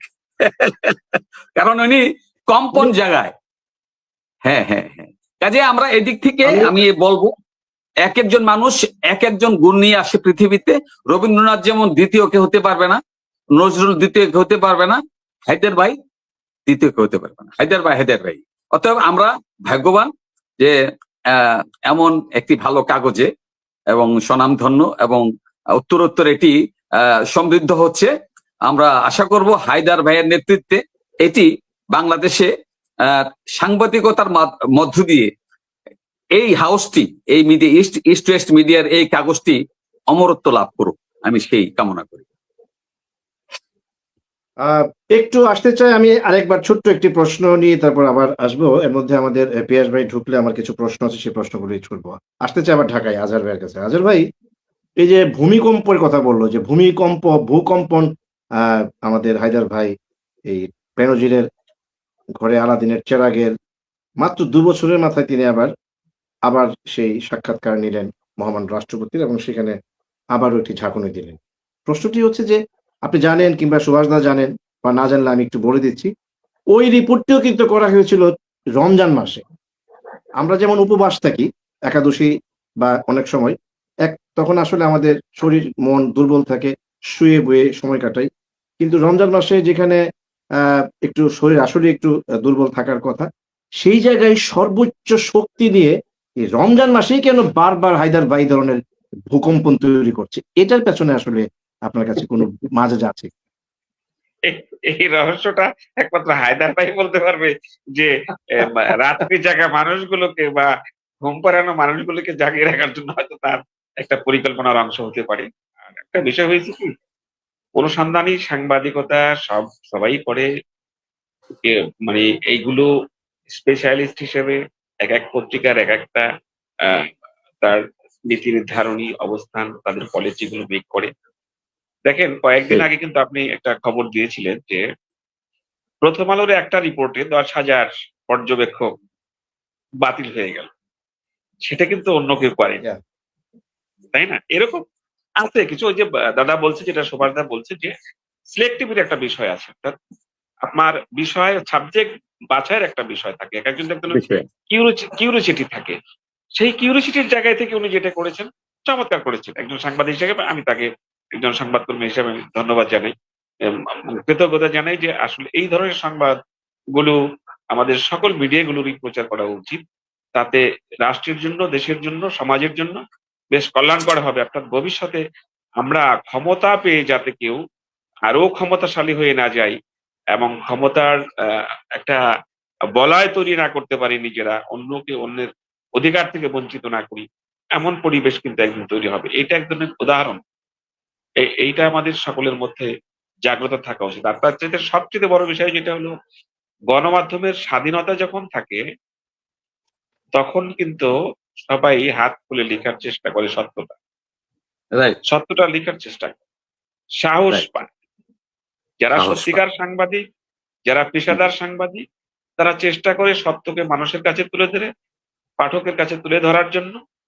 যেটা আইনের শাসনের মাধ্যমে দেখা যায় ওইটার বিচার হয়, বা ওইটা এক ধরনের এক্সিকিউট করার জন্য রাষ্ট্রকে বা রাষ্ট্র ক্ষমতায় যারা থাকেন দায়িত্বশীল, তাদেরকেও কিন্তু এক ধরনের দায়িত্ববোধের জায়গা থাকতে হবে। আজকে আপনি লিখলেন একজনের বিরুদ্ধে, একজন পুলিশ কর্মকর্তার বিরুদ্ধে, সে যে ঘুষ খাচ্ছে, সে চাঁদাবাজি করছে, রাষ্ট্র এটাকে আমলে নিল না, তাহলে আমার লেখার, আপনার লেখা কোনো দায়িত্ব হয় না। আমি সময় আর একটা কথা যোগ করি, আমি একটু সময় নিচ্ছি। গত বেশ কয়েক বছর আগে আমি তখন যুগান্তরে কাজ করি, যুগান্তরে একজন ডিআইজির বিরুদ্ধে কিন্তু খুব ধারাবাহিক রিপোর্ট হচ্ছিল। অন্য কোনো পত্রিকায় রিপোর্টটা আর কেউ করেন, মিজানুর রহমানের বিরুদ্ধে। তো কিছু কিছু পত্রিকার সাংবাদিকরা দেখলাম তখন বলছিল যে এটা হয়তো তাদের সাথে স্বার্থ সংশ্লিষ্ট কিছু বিষয় আছে। পরবর্তীতে কিন্তু আমরা দেখলাম, যখন যে দুদকে মামলা হওয়ার পরে উনি যখন ঢুকে গেলেন, তখন কিন্তু একদম মেইন স্ট্রিমের সমস্ত মিডিয়াগুলো এই রিপোর্টগুলো খুব ফলাফলি করছে। অর্থাৎ একজন দাত্রী একটা ভালো রিপোর্ট বের করা না একজন দাত্রীর কাজ, একজন অনুসন্ধানী সাংবাদিকতার কাজ, এটা বাস্তবতা। কিন্তু তো সেই জায়গা থেকে হয়তো বা এই রিপোর্ট গুলো, এই যে 2টা রিপোর্টের কথা বললেন যে রমজান মাসে একজন ভালো দাত্রী হিসেবে হায়দার কাজ করতে পেরেছে, সেটাকে মানুষের সামনে তুলে ধরেছে। আর সেটা অবশ্যই স্ফুলিঙ্গ তৈরি হয়েছে। যেমন ধরেন যে আমার 2010 সালে এই ঢাকার পাশে একদম মুন্সিগঞ্জ, দোহার নবাবগঞ্জের পাশাপাশি আরিয়াল বিলের একটা বিস্ফোরিত ঘটনা, যেখানে আরিয়াল বিলে বিমানবন্দর হবে, সেটা নিয়ে কিন্তু কোনো মিডিয়া লেখালেখি করছে না। মানুষ কিন্তু সেখানে আন্দোলন করছে, মারা যাচ্ছে। তো শেষ পর্যায়ে এসে কিন্তু দেখা যাচ্ছে বাংলাদেশের সব মিডিয়াগুলো কিন্তু এটাকে একদম 8 ইঞ্চিতে 8 ইঞ্চি আমরা আমরা শুনবো আমরা একটু এই জায়গাটাতে আর একটু আসি, যেহেতু সুভাষ দা একটু বলবার জন্য সম্ভবত উকি ঝুঁকি দিচ্ছেন যে আমাদের হায়দার আলী ভাই এরকম পবিত্র মাহে রমজানের সময় কেন হুট করে এরকম এই ধরনের ঝাঁকুনি মার্কা যে মিডিয়ায় যে ফলো করে যে ইন্টারভিউ কিংবা তার রিপোর্টগুলি, এর পেছনে অন্য কোনো কারণ আছে কিনা? যে সারা রাত জেগে তো অনেক প্রিন্ট খুলে যায়, তো উনি যেহেতু সারা রাত জাগেন, আপনি কি কিছু যোগ করবেন কিনা আমাদের আজহার ভাইয়ের পরে? আমার পর্যবেক্ষণ হচ্ছে আসলে উপোস রোজা থাকলে হয় কি মানুষের মধ্যে চিন্তা শক্তিতে কনসেন্ট্রেশনটা একটা জায়গায় আসে। হ্যাঁ, অর্থাৎ আমরা তখন উত্তেজিত থাকি না, আমরা থাকি একেবারে নিরীহ শান্ত মেজাজ। ওই মেজাজে আমরা যখন এখানে যদিও এটা প্রকাশ্যে বলা জানি না শোভনীয় হবে কেনা, আমরা যখন ওয়াশরুমে যাই, যখন বাথরুমে যাই, তখন কিন্তু কনসেন্ট্রেশনটা একেবারেই অনেক কিছু আমি কিন্তু বের হয়ে আবার কিছু নোট রাখি, বের হয়েই আমার নোট নেই, জানি না শুনতে কেমন লাগবে, কে কিভাবে নিবে, এটা এক একজন এক একটা। আবার সকালবেলা যখন ঘুমের থেকে উঠি মনটা ফ্রেশ থাকে, তো আগের রাত্রে যদি আমি কোনো আইডিয়া রাখি, যদি এটা লিখতে বসি, তখন লেখাটা একটু ভালো হয়। পরিবেশ এবং মানে সবকিছু মিলিয়ে এটা আরেকটা ভাগ্যের ব্যাপার আছে। উনি আসলে ভাগ্যবান আমাদের হায়দার ভাই, ইনি একেবারেই ভাগ্যবান, উনি বরপুত্র, ভাগ্যের বরপুত্র। আমি একটু ভাবতে অবাক লাগে, আমি একটু লিখেছিলাম কালকে যে হায়দার ভাইয়ের আইডিয়া কোত্থেকে আসে, কৌতূহলটা আমারও ছিল। এটা কি যখন সবাই ঘুমিয়ে যায়, যখন শুধু নিঃশ্বাসের শব্দ আসে, ওই মুহূর্তটাকে বেছে নেন কিনা, এবং কখন বা স্বপ্নেই ইনি পান কিনা কোনো আইডিয়া আমি জানি না। তবে এটা মিরাকেলই বলা যায়। মিরাকেল না হলে এত হিট করবে এমন সাবজেক্ট নির্বাচন করেছে। মানে উনি আমাকে একদিন বলেছিলেন হায়দার ভাই যে রিপোর্ট কম করবেন, কিন্তু রিপোর্ট যেন একটাই ভালো রিপোর্ট হয়। হ্যাঁ, অর্থাৎ কোয়ালিটির কথা উনি বলেছেন। তো সেই কোয়ালিটির দিক থেকে আমরা ওনার কাছ থেকে শিখতে পারি একদম। এবং আজকে আমি আশা করব হায়দার ভাই যদি আমাদেরকে 1 মিনিট সময় দেয়, হ্যাঁ, তাহলে আমরা খুব ধন্য হব। কারণ ওনার এই কৃতিত্ব নিয়ে আমরা ওনার গর্বের অংশীদার হয়ে আমরা আজকে খুব মানে কি বলবো এক্সাইটেড। এই এক্সাইটেড মুহূর্তটার মধ্যে যদি হায়দার ভাইকে আমরা 1 মিনিটও পাই, এই জায়গাটায় সুভাষ দা, এই জায়গাটায় আমার মনে হয় একটু আমাদের সেই সুযোগটা নেই। কারণ আমি পিয়াস দাকে যখন বলছিলাম এবং হায়দার ভাইকে আমি লিঙ্কটা পাঠিয়েছি, কিন্তু আজকে নাকি মানে বড় বড় গণমাধ্যম থেকে হায়দার ভাইকে একটা ইন্টারভিউ নেওয়ার জন্য, টক শোতে নেওয়ার জন্য, কিভাবে আপনি রিপোর্টটা তৈরি করলেন, কিভাবে মাথায় আপনার এই পরিকল্পনাটা আসলো, এই বিষয়গুলো জানবার জন্য তাকে নাকি সারা দিন তাকে নানাভাবে ওভার ফোনে কিংবা এসেও আমন্ত্রণ জানানো হয়েছে, কিন্তু হায়দার ভাই কাউকে সাড়া দেয় নাই। তো আমিও যেহেতু আমি কালের কণ্ঠে এখন কাজ করি হায়দার ভাইয়ের কল্যাণে, তো আমি বলেছিলাম যে তিনি যেন অন্তত 5টা মিনিট আমাদের সঙ্গে একটু যুক্ত হয়ে একটু সময় দেন আর কি। আমি একটু আপনার কাছে পরের প্রশ্নটাতে একটু আসতে চাই। কিছুক্ষণ আগে আমাদের পিয়াস দা কথা বলতে গিয়ে মানে গাউস রহমান পিয়াস, আমাদের কালের কণ্ঠে মাল্টিমিডিয়ার যিনি নিউজ এডিটর, তিনি বলছিলেন যে এতটাই অপমান কিংবা এতটাই কোণঠাসা অবস্থায় রাখা হয়েছিল, মানে সাক্ষাৎকারটার মধ্যে যেটি পাওয়া গেছে, সেখানে ঈদের 2টো যে নামাজ, সেখানেও তাকে আটকে রাখার চেষ্টা করা হয়েছিল, কিন্তু তিনি কৌশলে সেখানে গিয়েছেন। যদিও বর্তমানে সাক্ষাৎকারটার মধ্যে আমি এটা পেয়েছি বলে মনে হয় না। তো আমি জানি না এই সাক্ষাৎকারটা কালকে আবার 2য় পর্ব আসবে কিনা, তবে আসা উচিত।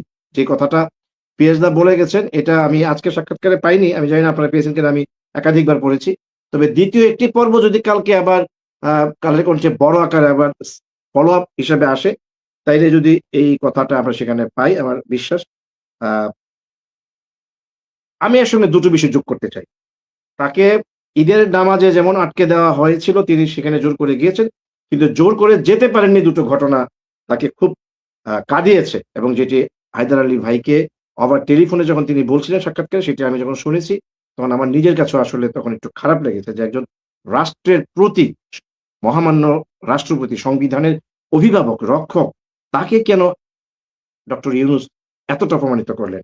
যার মধ্যে বলা হয়েছে গত 18 মাসে তিনি দুটো রাষ্ট্রে আ বিদেশ সফরের আমন্ত্রণ পেয়েছিলেন। সেখানে তাকে যেতে দেওয়া হয়নি। এমনকি পররাষ্ট্র মন্ত্রণালয় থেকে বলা হয়েছিল সে সময়ে যে রাষ্ট্রপতি রাষ্ট্রীয় নানান কাজে ব্যস্ত থাকার কারণে ওই দুটো দেশে যেতে পারবেন না। একেবারে ডাহা মিথ্যা কথা আরকি। এবং সেখানে তার স্বাক্ষর নিয়েও নানান বিষয়গুলো আপনি জানেন, আমি জানি, হায়দার ভাই আজহার ভাই সবাই সেগুলি পড়েছেন। আরেকটি বিষয়, সেটিও কষ্ট লেগেছে। আপনি জানেন যে মহামান্য রাষ্ট্রপতি পদে যারা থাকেন তারা বিদেশ সফর আর বিভিন্ন আ বিশ্ববিদ্যালয়ের সমাবর্তন ছাড়া তেমন আসলে আর কোন কাজ নেই। বর্তমান সংবিধানের আলোকে আপনার মনে আছে শাহাবুদ্দিন সাহেব ৯১ সালে যখন আ রাষ্ট্রপতি হয়েছিলেন, তাকে যখন 1906 এ আবার শেখ হাসিনা তাকে রাষ্ট্রপতি প্রস্তাব দেন, তখন কিন্তু তিনি বলেছিলেন যে বর্তমান সংবিধানে একজন রাষ্ট্রপতির কবর জিয়ারত করা ছাড়া আর দোয়া পড়ানো ছাড়া আর কোন কাজ নেই। বর্তমান সংবিধানে কিন্তু ওই পর্যায়ে এখন পর্যন্ত আছে। তার মধ্যে বিদেশ সফর কিংবা বিভিন্ন বিশ্ববিদ্যালয়ে যে সমাবর্তনের জন্য, সেটিও সেখানে আটকে দেওয়া হয়েছিল। বলা হয়েছে বিশ্ববিদ্যালয়ের বিভিন্ন সমাবর্তন অনুষ্ঠানেও ডক্টর ইউনূস তাকে যেতে দেয়নি। এই দুটো বিষয় আপনারা কিভাবে মূল্যায়ন করবেন? সত্যিই সুভাষ দা। আসলে এক কথায় যদি বলি, আপনি ডাকাতকে যদি প্রশ্ন করেন যে হে ডাকাত ভাই, তুমি আমার বাড়ির সবকিছু নিয়ে গেলে তোমার কি বুক কাঁপে না? তো ডাকাত কি বলবে যে আমার তো বুক কাঁপার কাজ না, আমার কাজ হলে তোমার কাছ থেকে ডাকাতি করে আমি আনন্দ পাই। তো সেই ক্ষেত্রে আমি যদি বলি, ওই আমাদের ইউনূস সাহেব, তিনি তো এক কথায় সবকিছুই অসাংবিধানিক, একেবারে আইন ভঙ্গ করতে করতে এমন জায়গায় গেছে, ডাকাতের চেয়েও বড় ডাকাত।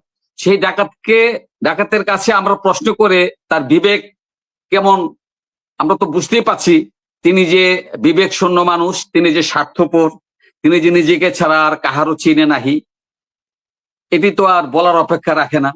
অতএব তার পরিচয় বিশ্ববাসী জেনে গেছে, মুখোশ খুলে গেছে। তিনি এখন আবারও মুখ দেখাতে পারবেন কিনা বাংলাদেশের মাটিতে আমি জানি না, অনিশ্চিত। মানে এবার মুখোশটা খুলে দিয়েছেন আমাদের প্রিয়, এবং এই মুখোশটি উন্মোচন করেছেন আমাদের প্রিয় হায়দার আলী ভাই।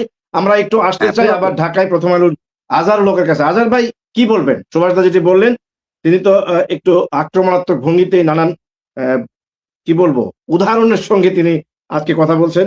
এই যে একজন মহামান্য রাষ্ট্রপতিকে বিদেশে যেতে বাধা দেওয়া, কিংবা তার ঢাকা বিশ্ববিদ্যালয় কিংবা বিভিন্ন বিশ্ববিদ্যালয়ের সমাবর্তন অনুষ্ঠানে যেতে না দেওয়া, এতটা অবমাননাকর, যিনি নোবেল বিজয়ী একজন লরিয়েট, সারা পৃথিবীতে যার এত সুনাম ছিল, তিনি কাজগুলি কিভাবে করলেন? এতটা কেন করতে গেলেন?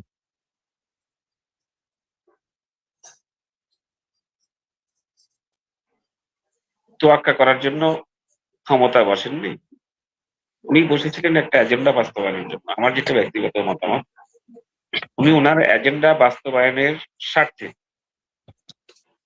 যাকে যেভাবে কষাঘাত করা দরকার, যাকে যেভাবে নিয়ন্ত্রণ করার দরকার, তার নির্বাহী ক্ষমতার বলে তার রাষ্ট্রীয় যন্ত্রকে ব্যবহার করে সেটাই করেছে। সুভাষদা যে ভাষায় বলেছে, আমি হয়তো সেই ভাষায় বলবো না, আমরা সুশীল মানুষ, একটু সুশীল করে বলতে চাই। বেসিক্যালি ওনার কার্যক্রম ব্যক্তিগতভাবে আমারও খুব ভালো লাগে। আমি ওনাকে অপছন্দ করেছি, কারণ উনি কিন্তু 18 মাসে এদেশের মানুষের কল্যাণে কিছু করতে পারেন, এটা কিন্তু একেবারেই বাস্তব।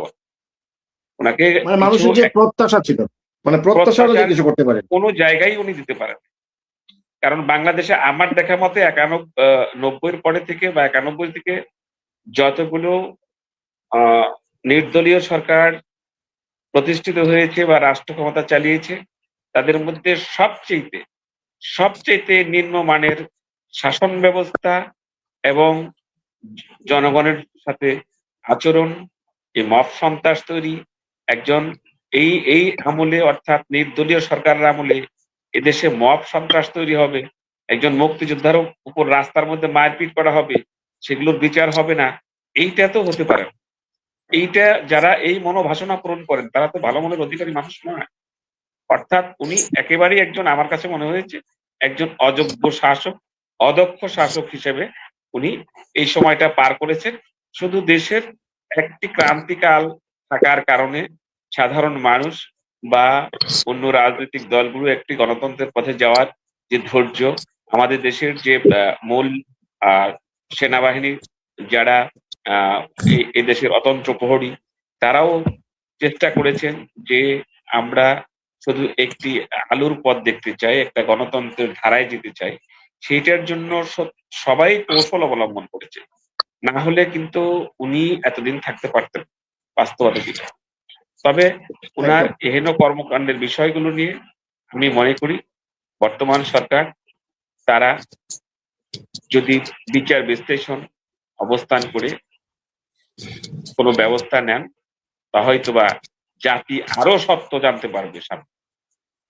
একদম একদম আমি মনে করি একটি অসাধারণ আপনি একটি দাবি বা প্রস্তাবনা বর্তমান তারেক রহমানের যে বিএনপির সরকারের কাছে আপনি তুলে ধরেছেন যে বর্তমান সরকার আজকের কালের কণ্ঠের এই এক্সক্লুসিভ ইন্টারভিউ তথা সাক্ষাৎকার যেটি মহামান্য রাষ্ট্রপতিকে নিয়ে করা হয়েছে সেটি যদি পুঙ্খানুপুঙ্খ সুষ্ঠু এটি আমলে নিয়ে সুষ্ঠু তদন্তের মাধ্যমে যদি কেউ দোষী হয়ে থাকে, ডক্টর ইউনূসকে যেটি বলা হচ্ছে তিনি রাষ্ট্রদ্রোহিতার শামিল হিসেবে সংবিধান লঙ্ঘন করেছেন, তাহলে এত মানুষের বিরুদ্ধে হামলা মামলা নির্যাতন হচ্ছে, তাহলে তিনি কেন বাদ যাবেন যদি সেটি প্রমাণিত হয়? আমি আপনার সঙ্গে সম্পূর্ণ একমত। আমরা একটু যেতে চাই ঝিনাইদহ। ঝিনাইদহ থেকে এই প্রথমবারের মতো যুক্ত হয়েছেন কালের কণ্ঠের ঝিনাইদহ প্রতিনিধি আমাদের অত্যন্ত প্রিয় দাদা অরিত্র কুণ্ডু, যিনি আজকে এই রিপোর্টটি বা এই এক্সক্লুসিভ ইন্টারভিউটি নিয়ে তিনি কিন্তু কথা বলেছেন এবং খেয়াল করেছি সেই অরিত্র কুণ্ডুদা কিছুক্ষণ আগে যুক্ত হয়েছেন। কুণ্ডুদা, আপনি কি শুনতে পাচ্ছেন আমাকে? জি, শুনতে পাচ্ছি। দাদা, অনেক দেরি হয়ে গেছে। ইতিমধ্যে আমাদের মাল্টিমিডিয়ার যিনি নিউজ এডিটর গাউস রহমান পিয়াসু ছিলেন, তিনি আবার হয়তো শেষের দিকে তিনি অন দা ওয়ে আছেন, আমাকে লিখেছেন তিনি গাড়িতে করে বাড়ি যাচ্ছেন। শেষের দিকে তাকে তিনি যুক্ত হলে আমরা অনুষ্ঠানটি তার বক্তব্যের মধ্যে দিয়ে শেষ করব। তার কাছে আর কিছু প্রশ্ন আমার আছে। আর আপনি যেহেতু ঝিনাইদহ থেকে যুক্ত হয়েছেন, সেখানকার সাংবাদিক, সুশীল সমাজ কিংবা রাজনৈতিক দলের নেতৃবৃন্দ আজকের এই কালের কণ্ঠের হায়দার ভাইয়ের এই যে এক্সক্লুসিভ ইন্টারভিউ মহামান্য রাষ্ট্রপতিকে নিয়ে করেছেন, যেটি দেশে এবং বিদেশে আজকে বহুল প্রচারিত, এবং আমি কিছুক্ষণ আগেও এই ইন্টারভিউটি নিয়ে আমাদের মেন্টর, আমাদের অভিভাবক, আমাদের যিনি সাংবাদিকতা শিখিয়েছেন হাতে ধরে ধরে সেই তহিদুর রহমানের সঙ্গে আমি প্রায় 20 মিনিট কথা বলেছি পুরো রিপোর্টটি নিয়ে। অনেক অব্যক্ত অজানা কথা আজকে জানতে পেরেছি তহিদ ভাইয়ের কাছ থেকে। আপনি এই রিপোর্টটি নিয়ে কি বলবেন এবং আপনার এলাকার সুশীল সমাজ থেকে আরম্ভ করে বিভিন্ন মহলের কেমন প্রতিক্রিয়া পেয়েছেন কালের কণ্ঠের আজকে এই লিড স্টোরিটি নিয়ে? অরিত্র কুণ্ডু। প্রথমেই আমি নবীনগরের কথাকে ধন্যবাদ জানাই আজকের এই আয়োজনে আমাকে কথা বলার সুযোগ দেওয়ার জন্য। বিশেষ করে আজকের কালের কণ্ঠের প্রতিবেদনটা শুধু আমাদের ঝিনাইদহ নয়, তথা বাংলাদেশ এবং বাংলাদেশ সহ সারা বিশ্বে একটা আলোড়ন তৈরি করছে। যেখানে আমরা দেখেছি গত 18 মাস পুরো দেশ জুড়ে অন্ধকার। এর মধ্যে যিনি রাষ্ট্রপ্রধান মোহাম্মদ শাহাবুদ্দিন চুপ্পু, তিনি শুধু অন্ধকারেই নয়, তিনি একদম ঘোর অন্ধকারে একটা নিমজ্জিত অবস্থায় ছিলেন গত 18 মাস। সেটা এর মাঝে কখনোই কোনো গণমাধ্যমে তুলে ধরা সম্ভব হয়নি। এটা কালের কণ্ঠের নির্বাহী সম্পাদক হায়দার আলী মহোদয়, তার প্রচেষ্টায় আমাদের বিশেষ প্রতিনিধি জয়নাল আবেদীন সহ একটা টিম মিলে যে তার যে সাক্ষাৎকারটা গ্রহণ করা হয়েছে এবং তার অব্যক্ত কথা, তার না বলা কথাগুলো আমাদের কালের কণ্ঠের মাধ্যমে যে তুলে ধরা হয়েছে, শুধুমাত্র এটা অনলাইন বা প্রিন্ট ভার্সনেই নয়, এটা মাল্টিমিডিয়াতেও তুলে ধরা হয়েছে। এটা বিশ্বব্যাপী এক কথায় আলোড়ন সৃষ্টি করছে। আর আপনি যেমনটা বলছিলেন যে সুশীল সমাজ বা সচেতন নাগরিক সমাজ, আমার বিভিন্ন শ্রেণী পেশার মানুষের সাথেও কথা হয়েছে। তারাও এই বিষয়টা নিয়ে অনেকে জানতেনই না যে রাষ্ট্রপতির মতো একজন ব্যক্তি, যিনি রাষ্ট্রের প্রধান, তিনি এতটা ঘোর অন্ধকারের মধ্যে বসবাস করছে গত 18 মাস ধরে। এবং তার মতো ব্যক্তিকে এক কথায় তাকেও মবের মাধ্যমে নিগৃহীত করা হয়েছে। এই বিষয়টা যখন জনমনে জানাজানি হয়ে গেল আজকের পত্র প্রকাশের পরে, বিশেষ করে গতকাল ভোররাত্র থেকেই এটা নিয়ে আমাদের মতো যারা সোশ্যাল অ্যাক্টিভিটিস তাদের নজরে এসেছে। কিন্তু আজকে সকাল ১০টার পরে যখন এটা নজরে বেশি করে আসতে শুরু করলো, বিশেষ করে মাল্টিমিডিয়া প্ল্যাটফর্ম, তখন থেকে মানুষের মধ্যে একটা ব্যাপক কৌতূহল এবং আলোড়ন তৈরি করেছে।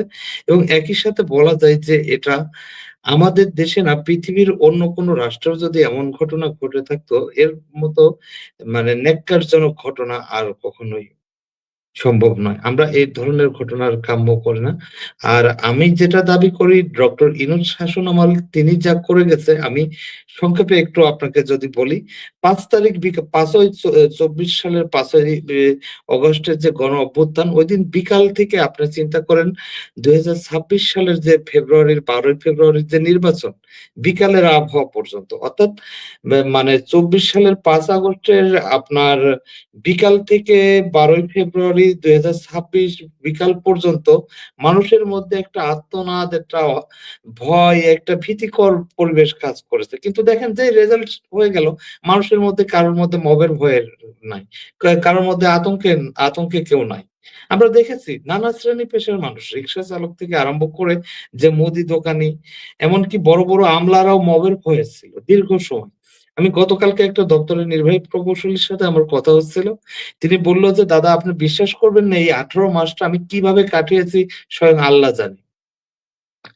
তা এই যে মব কায়েম করা বা এই যে মবতন্ত্রের যে উদাহরণটা, মব শব্দই আমরা অনেকে জানতাম না। এখানে যারা আছি, আমার সুভাষ বাবু আছেন, আমরা অনেকেই জানতাম না যে মব কি, বা মব শব্দের সাথে আমাদের এত প্রচলন ছিল না। তা এই মবটাকে তারা যেভাবে নিয়ে গেছে, এক কথায় এটা সাধারণ মানুষের সাথে যেমন করেছে, রাষ্ট্রের বিভিন্ন আমলাদের সাথে করেছে, সর্বশেষ যেটা করেছে, এই নজির দেখিয়েছে প্রধান মোহাম্মদ শাহাবুদ্দিন চপ্পুর সাথে। এবং সবথেকে রোমহর্ষক একটা বিষয়, যে তার মতো মানুষকে একটা প্রেস উইংস পর্যন্ত বন্ধ করে দেওয়া হয়েছে। অর্থাৎ তাকে কথা বলার মতো, তার বার্তা পৌঁছানোর মতো কোনো ব্যক্তি রাখা হয়নি। মানে তাকে একটা ঘরে নিমজ্জিত করে রাখা হয়েছে। এটা কোনোভাবে কাম্য নয়। তো আমরা যেটা, বা আমাদের কালের কণ্ঠ আজকে যেটা দেখাতে পারছে, এটা নির্দ্বিধায় একটা মানে আমাদের বলবো যে এটা আমাদের টিম ওয়ার্ক ছিল, এবং এই টিম ওয়ার্ক শতভাগ সফলতা পেয়েছে। এবং এর ফলে দেশবাসী সহ আন্তর্জাতিক মহলেও নানা ধরনের আলোচনা হচ্ছে, এবং এটা নিয়ে আমার যতদূর ধারণা, এটা নিয়ে আরো অনেক বড় পর্যায়ে যাবে। এবং আমি যতটুকু জানি, এটা নিয়ে একাধিক পর্ব প্রকাশিত হবে, আমাদের কালের কণ্ঠে একাধিক পর্ব প্রকাশিত হবে। এবং এটা নিয়ে কতদূর যে যাবে, বা এই ঝড় সামলাতে কতটুকু প্রস্তুত, এটা নিয়েও আমার যথেষ্ট প্রশ্ন রয়ে গেছে। একদম। একটু ছোট্ট একটা প্রশ্ন, যেহেতু আপনি শেষের দিকে ঢুকেছেন, আমরা ১ম দিকের অনেকগুলো রিচ আলোচনা হয়ে গেছে। সেখানে থাকলে আপনি হয়তো আরো ভালো বলতে পারতেন। কিছুক্ষণ আগে আমাদের ১ম আলোর আজহারুল হক আ এখানে যিনি আছেন সাদা পোশাকে। হ্যাঁ, সাদা আজহার পোশাক ভাইকে বলতে আমি তিনি চিনি। SB, DSP. আজহার ভাইয়ের সঙ্গে পরিচয় আছে? হাই হ্যালো আছে। আজহার ভাইকে আচ্ছা। চিনি। ১ম আলোর আজহার আজহারুল ভাই ভাইকে। একটু আগে আমি যখন বলছিলাম যে এই যে সংবিধান লঙ্ঘনের অভিযোগে মহামান্য রাষ্ট্রপতির সঙ্গে গত ১.৫ বছর মানে ১৮ মাস ডক্টর ইউনূসের সরকার যেভাবে তাকে নানাভাবে অপমান করেছেন, তার সঙ্গে অসহযোগিতা করেছেন। একটু আগে আপনি যেটি বললেন যে তার প্রেস উইং কে পর্যন্ত সেখান থেকে উইথড্র করা হয়েছে সেই শফিকুল আলমের কল্যাণে। এটি অনেকটাই আজকে জয় মামুন থেকে আরম্ভ করে বড়, বড় সিনিয়র সাংবাদিকরা বলছেন যে এটি রাষ্ট্রদ্রোহিতার শামিল এবং তার বিরুদ্ধে রাষ্ট্রদ্রোহিতার অভিযোগ এনে তার বিচারের ব্যবস্থা করা। যেটি আমাদের আজহারুল হক বলছিলেন ১ম আলোর যে আসলে তিনি এসেছিলেন তার এজেন্ডা বাস্তবায়ন করতে, এবং তিনি যা করা দরকার তার এজেন্ডা বাস্তবায়নের জন্য তিনি কিন্তু তার সবটুকুই করে দিয়ে গেছেন। দেশ ১২টা বাজুক, দেশ জাহান্নামে যাক, দেশ ৫০ বছর পিছিয়ে যাক, সেটি তিনি কখনো খেয়াল করেননি। এরকম একজন মানুষের রাষ্ট্রদ্রোহিতার অভিযোগে বিচার হোক, সেটি কি একজন গণমাধ্যম কর্মী কিংবা সচেতন নাগরিক হিসেবে, ঝিনাইদহের প্রতিনিধি হিসেবে আপনি কি সেটি একমত? আপনিও কি চান যে ডক্টর ইউনূসের বিচারের আওতায় আনা হোক? দেখুন, তিনি শুধু রাষ্ট্রপতি নয়, এদেশের আপামর জনগণের সাথে যেটা করে গেছে, এটা সংবিধানের পুরোপুরি সাংঘর্ষিক। এবং এইজন্য তার বিরুদ্ধে রাষ্ট্রদ্রোহী সাজা বা মামলা বা যে ধরনের বিষয়গুলো আইনি যে বিষয়গুলো আছে, আমার মনে হয় বর্তমান সরকার বিএনপি শাসিত সরকার তার বিরুদ্ধে ব্যবস্থা নেবে বলে আমি একজন গণমাধ্যম কর্মী হিসেবে আশাবাদী। এবং তার সময়ে আমরা যেটা দেখেছি দিন দুপুরে মানুষকে পিটিয়ে হত্যা করা হয়েছে। মানে এমনকি মায়ের কোলে শিশু পর্যন্ত নিরাপদ ছিল না। চুরি ডাকাতি এরকম খবর আমরা নিয়মিত লিখতে, লিখতে আমাদের হাত ব্যথা হয়ে গেছে। আমি একটা সংবাদের জেরে আমি দেখেছি আমার জেলায় ১৫ মাসে ৭০ খুন হয়েছে। আমার একটা ছোট্ট জেলা, এই জেলায় ১৫ মাসে ৭০ টা খুন হয়েছে। আমি দেখেছি মানে কি বলবো আমার কলমে আমি তুলে ধরার চেষ্টা করছি কারাগার যেন টর্চার সেল।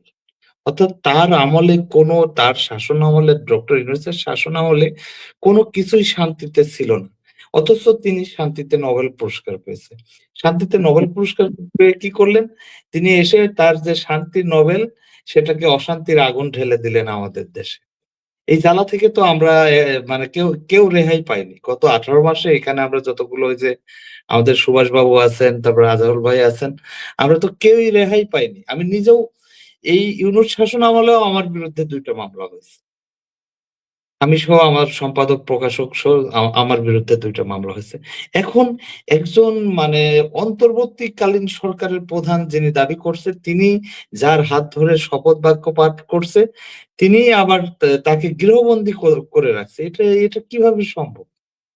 এটা তো আমার মনে হয় না যে কিন্তু এটা তো আমরা কিন্তু কিন্তু দেখুন অরিত্রদা কতটা মানে আমাদের দুর্ভাগ্য।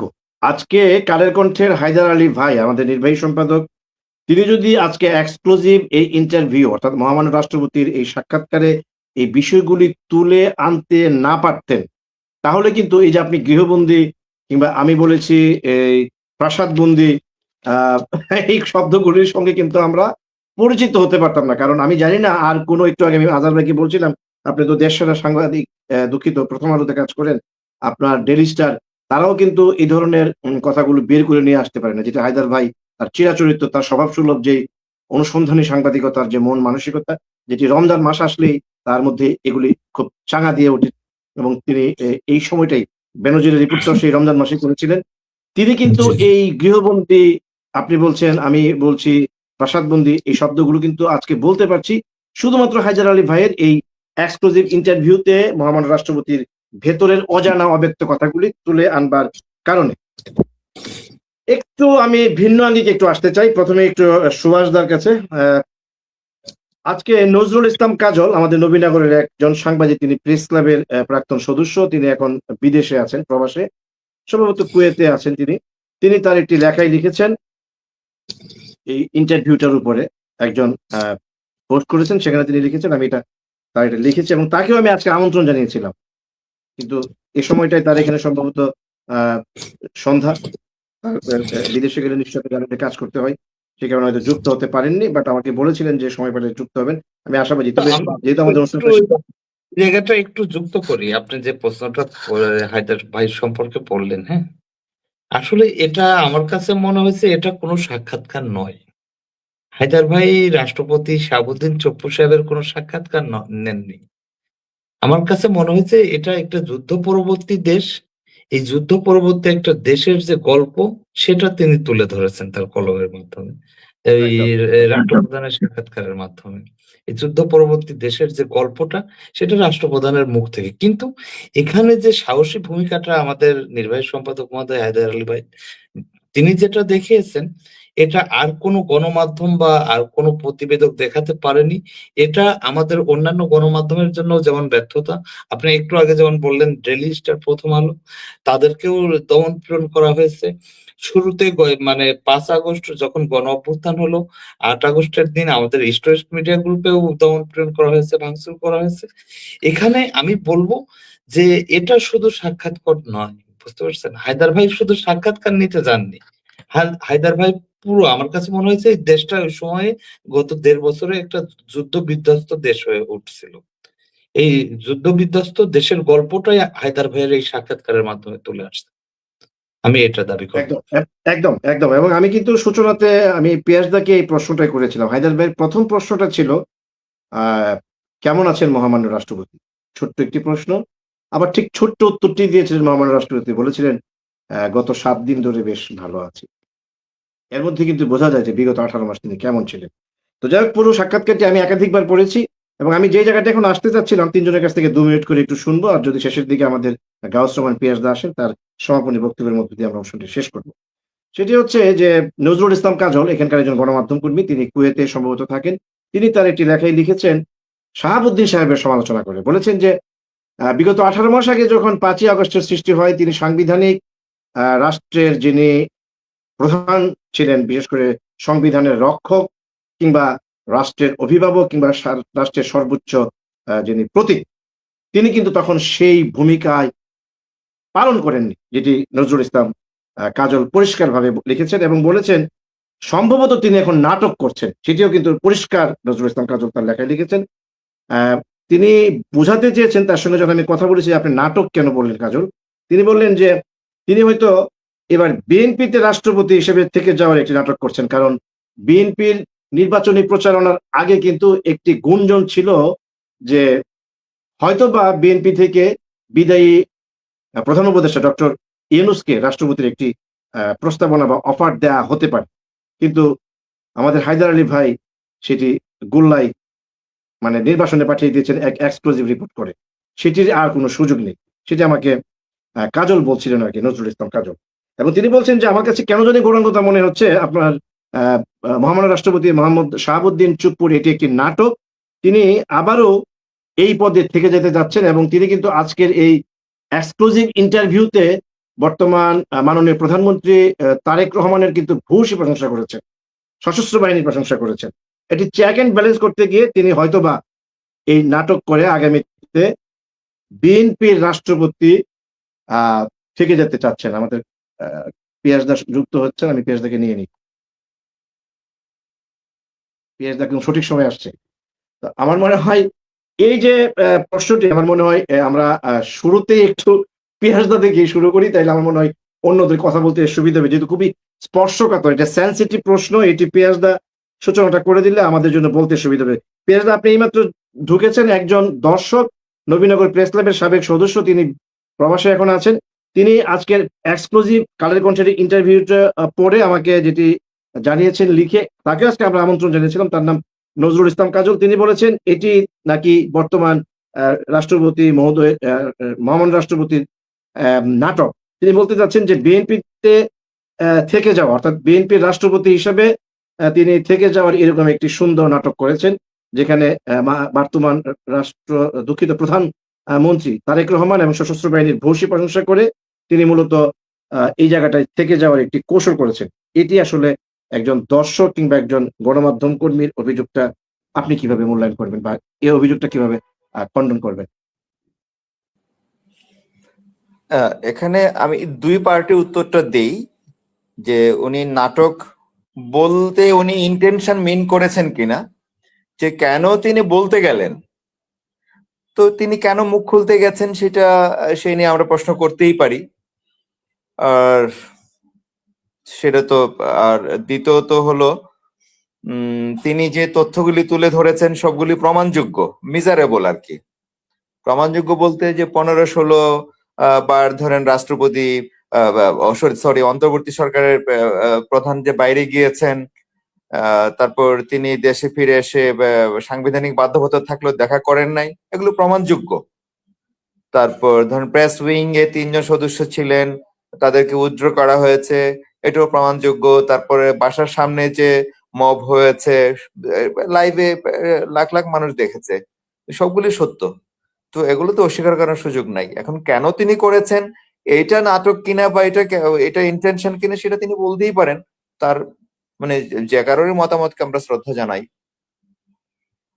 না, নজরুল ইসলাম কাজলের যুক্তিটা একটু যদি আপনি আমলে নেন, তিনি বলছেন যে তার সঙ্গে গত 18 মাস যা যা করা হয়েছে সেটি তিনি এক্সক্লুসিভ ইন্টারভিউতে দিয়েছেন। এই অব্যক্ত কথাগুলো আমরা জেনেছি, সেজন্য হায়দার আলী ভাই সহ কালের কণ্ঠকে স্পেশালি একটা থ্যাঙ্কস জানাই গৌরঙ্গদা আপনার মাধ্যমে। কিন্তু আমার কাছে, অর্থাৎ কাজলের বক্তব্য, তার ভাষ্যমতে তিনি বলছেন আমার কাছে মনে হয়েছে এখানে তিনি হঠাৎ করে আওয়ামী লীগের একজন নির্বাচিত, এবং বলা হয়েছে শেখ হাসিনার একেবারে পুতুল একজন রাষ্ট্রপতি তিনি ছিলেন। শেখ হাসিনা তার আওয়ামী লীগের বাঘা বাঘা বর্ষিয়ার নেতা থাকবার পরেও আমরা কখনো তার নাম শুনিনি সে সময়ে তাকে ধরে নিয়ে এসেছিলেন যে শেখ হাসিনা তাকে যেখানে বসতে বলবেন সেখানে তিনি বসেছেন, সেখানে দাঁড়াতে বলবেন সেখানে তিনি দাঁড়িয়েছেন, এমন অভিযোগ ছিল তার বিরুদ্ধে। এরকম একজন পুতুলকে মহামান্য রাষ্ট্রপতি করেছেন এবং 5ই আগস্টের পর তার উপর যে সাংবিধানিক ক্ষমতা ছিল সেটি তিনি আসলে তখন তিনি সেই সুযোগটা নেননি। এটি কাজলের প্রশ্ন, যে তখন তো তিনি তার সাংবিধানিক অধিকার বলে তিনি তো একটি বড় ভূমিকা নিলে 5ই আগস্টের পর ডক্টর ইউনূস যেই গত 18 মাসে যে জগদ্দল পাথরের মতো আমাদেরকে নানাভাবে নির্যাতন করেছেন, মানে গণমাধ্যমের উপরে যেই ধরনের 18 মাসে যেই কি বলবো মামলা হামলা নির্যাতন, 54 বছরের ইতিহাস আমার মনে হয় গণমাধ্যম এতটা নির্যাতিত হয়নি। সেই জায়গায় কিন্তু তিনি নিশ্চুপ ছিলেন, নীরব ছিলেন। এখন হঠাৎ করে সরব হয়ে উনি ওনার অব্যক্ত কথা বলুক ওনার সঙ্গে কি করা হয়েছে, যখনই তিনি বিএনপির প্রধান বা প্রধানমন্ত্রী তারেক রহমান সশস্ত্র বাহিনীর যখন ভূয়সী প্রশংসা করে তারেক রহমানকে কি যেন একটা ইংরেজি বলেছিলেন আমার মনে আছে, এই ওভার টেলিফোনে, আমার ঠিক এই মুহূর্তে মনে করতে পারছি না, সেটির জন্য কাজল বলছিল যে এটি তার নাটক কিনা, এতটা কেন আবার বিএনপির এত প্রশংসা তিনি করতে গেলেন, তার মানে কি যে আমাকে এই পদে রেখে দেন, আমি এবার আপনাদের সঙ্গে কাজ করতে চাই, এটি মূলত তিনি জানতে চেয়েছেন। না, সাক্ষাৎকারটা পুরো পড়লে দেখবেন তিনি কিন্তু বিএনপির সেই অর্থে প্রশংসা করেননি। নিজের প্রসঙ্গে বলেছেন যে একজন ঊর্ধ্বতন নেতা যদি পাশে না দাঁড়াতো এবং তিনি যদি অভয় আশ্বাস না দিত তাইলে হতো সেটা বিষয়টা অন্যরকম হতে পারতো। ভূয়সী প্রশংসা বলতে যেটা বোঝে সেটা তো উনি করেন নাই, বরং তিনি ভূয়সী প্রশংসা করেছেন 3 বাহিনী প্রধানের। এটা আমার কাছে মনে হয়েছে 3 বাহিনীর প্রধানের ভূমিকাটাকে তিনি খুব বড় করে বলেছেন এবং একজন নেতার কথা বলেছেন, তিনি তাকে আশ্বাস দিয়েছেন। আর ধরেন একজন রাষ্ট্রপতি তিনি কি করতে পারতেন, তিনি ধরেন সর্বোচ্চ কি ধরেন শুরুর দিকে যেই তার ভূমিকাটা ছিল, ধরেন বিচার বিভাগকে ব্যবহার করে তিনি একটা ব্যবস্থা নিতে পারতেন, কিন্তু তা তো ওই সময় যে একটা বিস্ফোরক সময় ছিল আমাদের, সেই ধরেন রাজপথে লাখ লাখ মানুষ যে নেমে আসার যেই আমরা দেখেছি, ওরকম একটা সিচুয়েশনে তিনি একা লড়াই কিভাবে করবেন?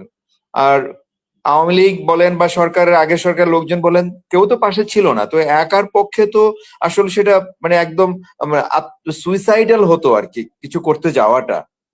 তো এবং তাতে করে কি ভালো হতো? ধরেন তিনি একটা অ্যাটেম্প নিলেন এবং সেটা তিনি ব্যর্থ হলেন, তাতে সেটা আরো খারাপ হতো। বরং সেটা না করে তিনি ধরেন অন্তত 1.5 বছর পরেও তো তিনি একটা এই যে এখন কথা বলতে পারছেন, যে সিচুয়েশন আমাদেরকে ব্যাখ্যা দিতে পারছেন, এবং বা 1.5 বছর পরে আমরা একটা নির্বাচিত সরকার পেয়েছি। মন্দের ভালো হলেও তো একটা ভালো সময়ের মধ্যে আমরা ফিরতে পেরেছি, কিন্তু আমরা তো জানি না তিনি এরকম কিন্তু চেষ্টা করতে গেলে বা একা কিছু করতে গেলে সেটা কতখানি সফল আদৌ হতো কিনা। এবং আমি তো মনে করি ব্যর্থ হওয়ারই সুযোগ ছিল 99.9%। আমাদেরকে অবশ্যই প্র্যাগমেটিক বাস্তবিক চিন্তা করতে হবে যে আমি একটা উদ্যোগ নেবো, সেটা সফল হবে কিনা, যদি না নেই, যদি সব ব্যর্থ হয় তাহলে আমি কেন সেই উদ্যোগটা নেব, এটা কিন্তু অবশ্যই ভাবতে হবে। আবেগ দিয়ে তো সবকিছু হয় না দাদা। একদম একদম সুভাষ দা, ছোট্ট করে আমরা অনুষ্ঠানটা শেষ করে ফেলবো আর 5 মিনিটের মধ্যে। মানে এই নজরুল ইসলাম কাজলের যেই বিষয়টিকে নাটক বলে তিনি সম্বোধন করবার চেষ্টা করেছেন কিংবা এটিকে যেভাবে ব্যাখ্যা দিয়েছেন তার বিষয়ে আপনি যদি কিছু বলেন সুভাষ দা। কথা শোনা যাচ্ছে? হ্যালো? হ্যাঁ, শোনা যাচ্ছে, শোনা যাচ্ছে। আসলে এটা তার ব্যক্তিগত মতামত, এটা আপেক্ষিক কথাবার্তা উনি বলেছেন। এখানে সিম্পিতির ব্যাপার না, এখানে দায়িত্ববোধের ব্যাপার। যেখানে 5ই আগস্টের পর যেখানে মব করে বিচারপতিদের সরিয়ে দিয়েছে, পদত্যাগ করতে বাধ্য করেছে, আর সেক্ষেত্রে রাষ্ট্রপতি কি বা করার জন্য ওনাকে তো পুতুল বানিয়ে রেখেছেন। তত্ত্বাবধায়ক যে অন্তর্বর্তীকালীন সরকার যে গঠিত হলো, যারা তাকে টেনে এনে করতে দায়িত্ব দিল গঠন করে, তারা তো তখন নিজেদের আখের গুছানো নিয়ে ব্যস্ত। তারা তো রাষ্ট্রের প্রতি যে কর্তব্য দায়িত্ববোধের জায়গা থেকে তো তারা কিছু করেনি। আমরা তো এটা আজকের আলোচনায় এটা প্রমাণিত। আর শাহাবুদ্দিন চুপ্পু যে কথাগুলি বলেছেন, না বলা কথাগুলো, এগুলি এখান থেকে ওনার অর্থাৎ ওনার যদি রাষ্ট্রপতির পদ অবসান হওয়ার পর উনি কিন্তু রিটায়ারমেন্টে গেলে এই কথাগুলো বললে এই কথাগুলোর কোনো ভ্যালু থাকতো না।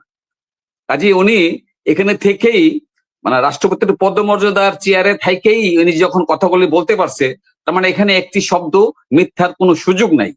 হ্যাঁ, এবং সত্য কথাগুলি এই আইনগত অবস্থান থেকেই আপনার সাংবিধানিক দায়িত্ব থাকেই উনি কথাগুলি যে বলতে পারাটা এবং কথাগুলি বলতে মানে বের করে আনার যে একটা উদ্যোগ নিয়েছেন আমাদের হায়দার আলী ভাই কালের কণ্ঠের পক্ষ থেকে, এই দুইয়ের সমন্বয়টাকে সম্মানের সাথে দেখা উচিত। এখানে ওনার অভিপ্রায় থাকাটা তো অপরাধ না। ওনার যদি রাষ্ট্রপতি হওয়ার থাকার অভিপ্রায় থাকে, মানুষের তো অভিপ্রায় থাকেই, এটা তো অপরাধ না। এখানে নাটক বলাটা আমার মনে হয় অশুভ। কাজল ভাই কিছু মনে একদম করবেন না আপনি যদি শুনে থাকেন। হ্যাঁ, এটা একদম নাটক বলাটা তাকে একটু হার্ড করাই।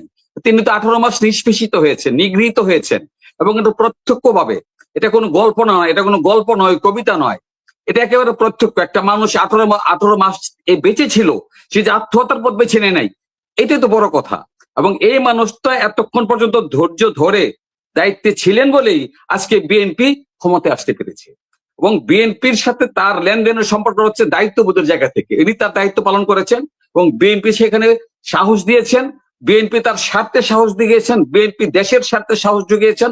তিনি দেশের স্বার্থে এই সাহস নিয়ে উনি last up to the last উনি দায়িত্বে আছেন। এখানে নাটক বলার মতো শব্দ ব্যবহার করাটা আমার মনে হয় যে এটা অশুভ।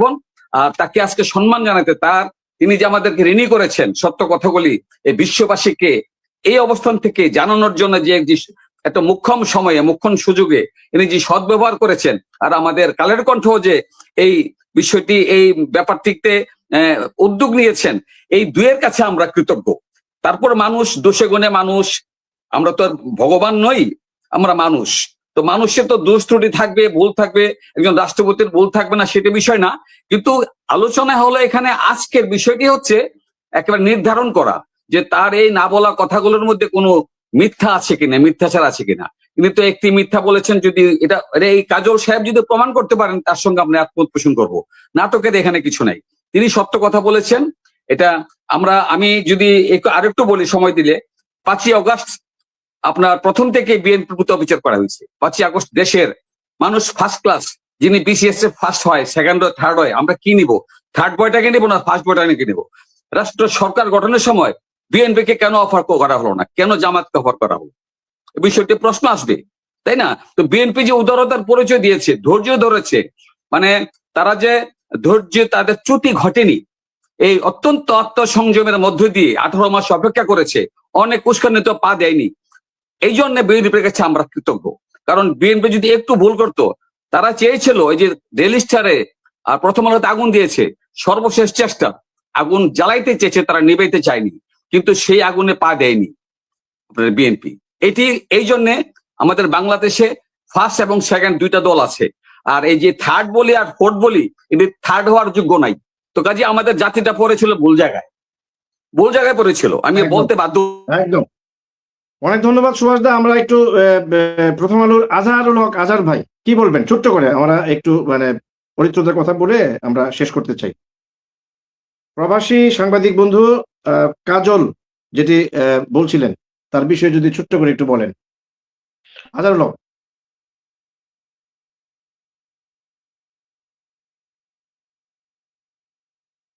ভাই একটু আনমিউট হয়ে নেন। হ্যাঁ, উনি যেটা বলতে চেয়েছেন আমি ওনার সঙ্গে একমত নয় এই কারণে যে যখন রাষ্ট্রপতিকে সরিয়ে দিতে বলা হলো বা এই ইন্টারিম গভর্নমেন্ট চেষ্টা করলো সরিয়ে দিতে, বা অন্য সব দল মতামত দিল, একমাত্র বিএনপি দেয়নি। কেন দেয়নি? তারা জানে এখানে যে সাংবিধানিক সংকট সৃষ্টি হবে, আর সেই সংকটের মধ্য দিয়ে আসন্ন ত্রয়োদশ সংসদ নির্বাচনটাও ভণ্ডুল হয়ে যাবে, অর্থাৎ দেশ আর একটা নতুন মেরুকরণের দিকে যাবে। যেই কারণে বিএনপি কিন্তু সেই পথে পা দেয়নি। এটা শাহাবুদ্দিন চুপ্পুর প্রতি অনুগ্রহ করা হয়। এটা বিএনপি এ দেশের স্বার্থে, তার দলের স্বার্থে, ভবিষ্যৎ তার কর্মপন্থা নির্ধারণ, তার সরকারের যাওয়ার যে অভিপ্রায়, এই জায়গা থেকেই বিএনপি কিন্তু তার পাশে দাঁড়িয়ে, সেটা তার সহানুভূতির জন্য নয়। যেটা করেছে বিএনপি যেটা করেছে সেটা সাংবিধানিকভাবে সঠিক কাজ করেছে, এবং সেইটাকে যদি এখন কেউ কিছুটা ট্যাগ লাগিয়ে বলে যে বিএনপি তার পাশে দাঁড়িয়েছে, অবস্থান করছে, বিষয়টা কিন্তু আমি ওই দৃষ্টিতে দেখছি না আসলে। অর্থাৎ এটাকে নাটক বলার কোনো সুযোগ নেই। কারণ উনি যেটা পারতেন, উনি তো অনেক কিছুই করতে পারতেন, ওনার তো হাত পা বাঁধা ছিল, কারণ উনি তো 3 বাহিনীর প্রধান বটে। একজন রাষ্ট্রপতি, তিনি বাহিনীর প্রধান। ইচ্ছা করলে কিন্তু তিনি করতে পারতেন। আমি জানি যে যেই পরিস্থিতি ছিল, আপনি কেন, সারা বাংলাদেশ, পৃথিবীর মানুষ জানে যে এমন একটা পরিস্থিতি ওই সময় তৈরি হয়েছিল যখন উনার কথা হয়তো উনি ভূয়সী প্রশংসা করলেও ওনাকেও কিন্তু তখন যদি বিএনপি মেনে নিত এই দাবি যে ওনাকে সরিয়ে দেওয়া হোক, তাহলে উনি আজকে এখানে থাকতেন? উনি থাকতেন জেলখানায়। এটা তো বাস্তবতা। এবং বা একদম। এর চেয়ে বড় কিছু ঘটতে পারত। অতএব এই জায়গা থেকে একটা রক্ষা পেয়েছে। এখানে কে ভবিষ্যতে রাষ্ট্রপতি হতে চায় কি চায় না, আর বিএনপিও তাকে রাখবে না, এটাও স্বাভাবিক কথা। অর্থাৎ সাংবিধানিক ধারাবাহিকতা, সে তার যতক্ষণ সময় আছে ততক্ষণ থাকবে, বা বর্তমান সরকার সেটাকে কিভাবে নেবে সেটা হলো বড় বিষয়।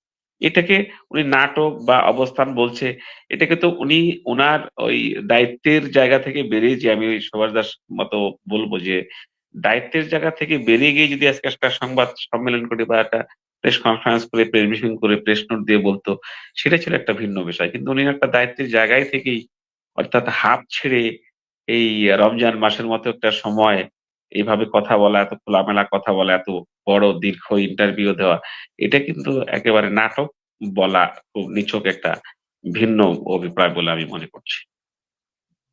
একদম। অনেক ধন্যবাদ অরিত্রদা। ছোট্ট করে যদি বলেন ১ মিনিটের মধ্যে আরকি। নজরুল ইসলাম কাজল যেটি বলছিলেন যে বিএনপিতে থেকে যাওয়ার জন্য তিনি এটি নাটক করেছেন। মানে রাষ্ট্রপতি শাহাবুদ্দিনকে উদ্দেশ্য করে।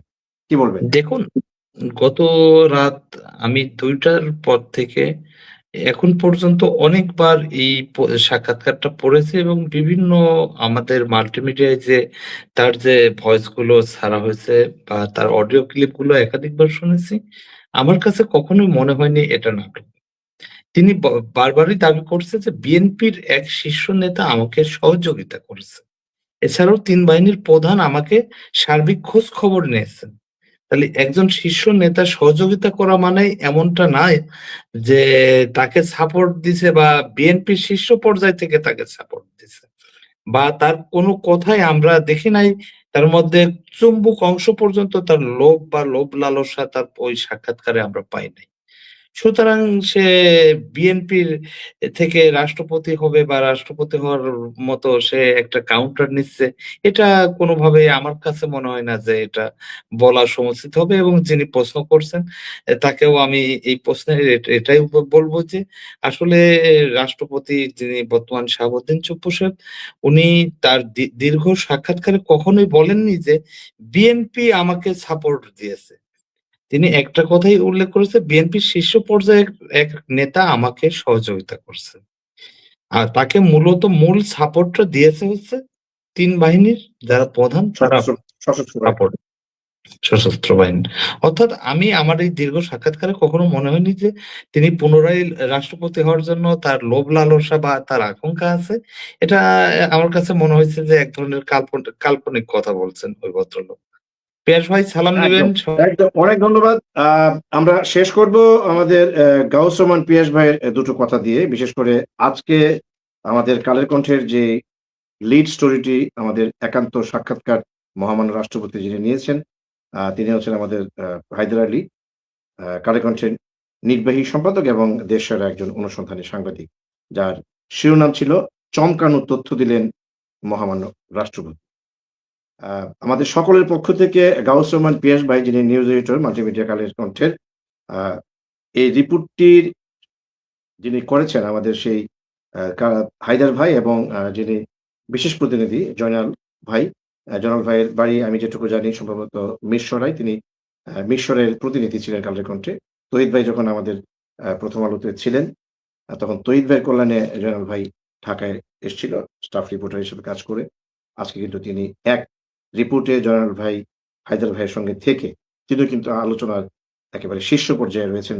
বিশেষ করে বাংলাদেশের গণমাধ্যমের সঙ্গে যারা যুক্ত সবাই কিন্তু আজকে হায়দার ভাই এবং জয়নাল ভাইকে নিয়ে মানে গর্ব করছেন যে অন্তত বাংলাদেশের এই সময়ে এমন একটি এক্সক্লুসিভ ইন্টারভিউ কারো মাথায় এরকম পরিকল্পনা যেখানে ঢুকে নাই, সেখানে এই ধরনের একটি দীর্ঘ সাক্ষাৎকার আজকে যেভাবে প্রচার করেছে বা প্রকাশিত হয়েছে কালের কণ্ঠ, কালের কণ্ঠের অনলাইন, প্রিন্ট ভার্সন এবং সর্বশেষ মাল্টিমিডিয়ায় একাধিক রিপোর্ট করে। পুরো বিষয়টিকে আপনি যদি ছোট্ট করে সামারি করে আমাদের হায়দার ভাইয়ের জন্য যদি ২-১ টি কথা বলেন।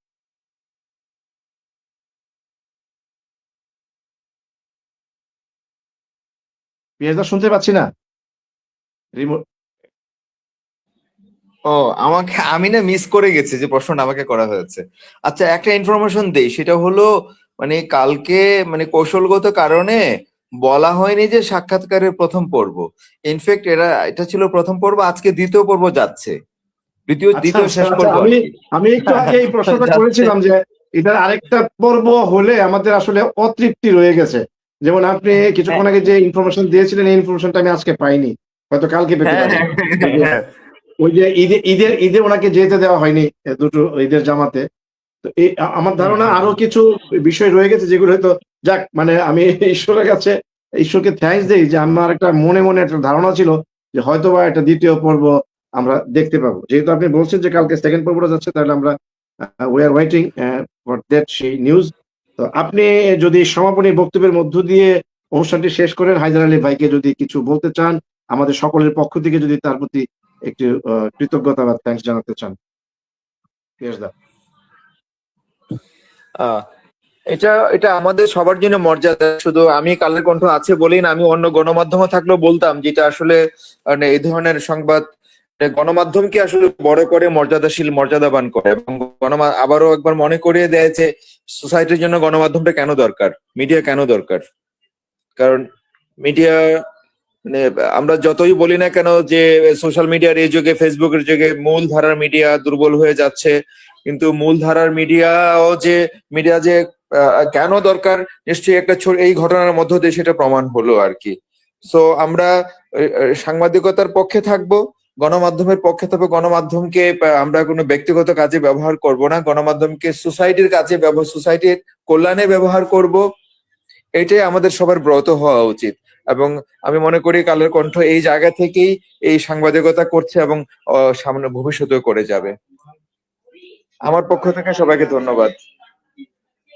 এবং আমাদের পক্ষ থেকে এই রিপোর্টের যিনি প্রধান আমাদের হায়দার আলী ভাই এবং তার সহযোগী জয়নাল আবেদিন, তাদের দুজনকে স্পেশাল থ্যাঙ্কস জানিয়ে সবশেষে ছোট্ট করে একটু অভিনন্দন জানাতে চাই কালের কণ্ঠের আমাদের যে শ্রদ্ধেয় সম্পাদক আমাদের কবি হাসান হাফিজ, তিনি বাংলা একাডেমি সাহিত্য পুরস্কার পাচ্ছেন। আজকে যে 9 জনের নাম ঘোষণা করা হয়েছে সরকারের পক্ষ থেকে, বাংলা একাডেমির পক্ষ থেকে, সেখানে কবি হাসান হাফিজ, জাতীয় প্রেস ক্লাবের যিনি সভাপতি এবং আমাদের দৈনিক কালের কণ্ঠের যিনি সম্মানীয় সম্পাদক, তিনি সেই সাহিত্য পুরস্কারটি পাচ্ছেন। তাকে আগাম অভিনন্দন জানিয়ে আপনাদের সবাইকে ধন্যবাদ জানিয়ে আগামী পর্ব যেকোনো সময় আবার চলে আসতে পারি, সেই পর্বটি দেখার আহ আমন্ত্রণ জানিয়ে আজকের অনুষ্ঠান এখানে শেষ করছি। ভালো থাকবেন, সুস্থ থাকবেন, অবশ্যই নিরাপদে থাকবেন। শুভরাত্রি।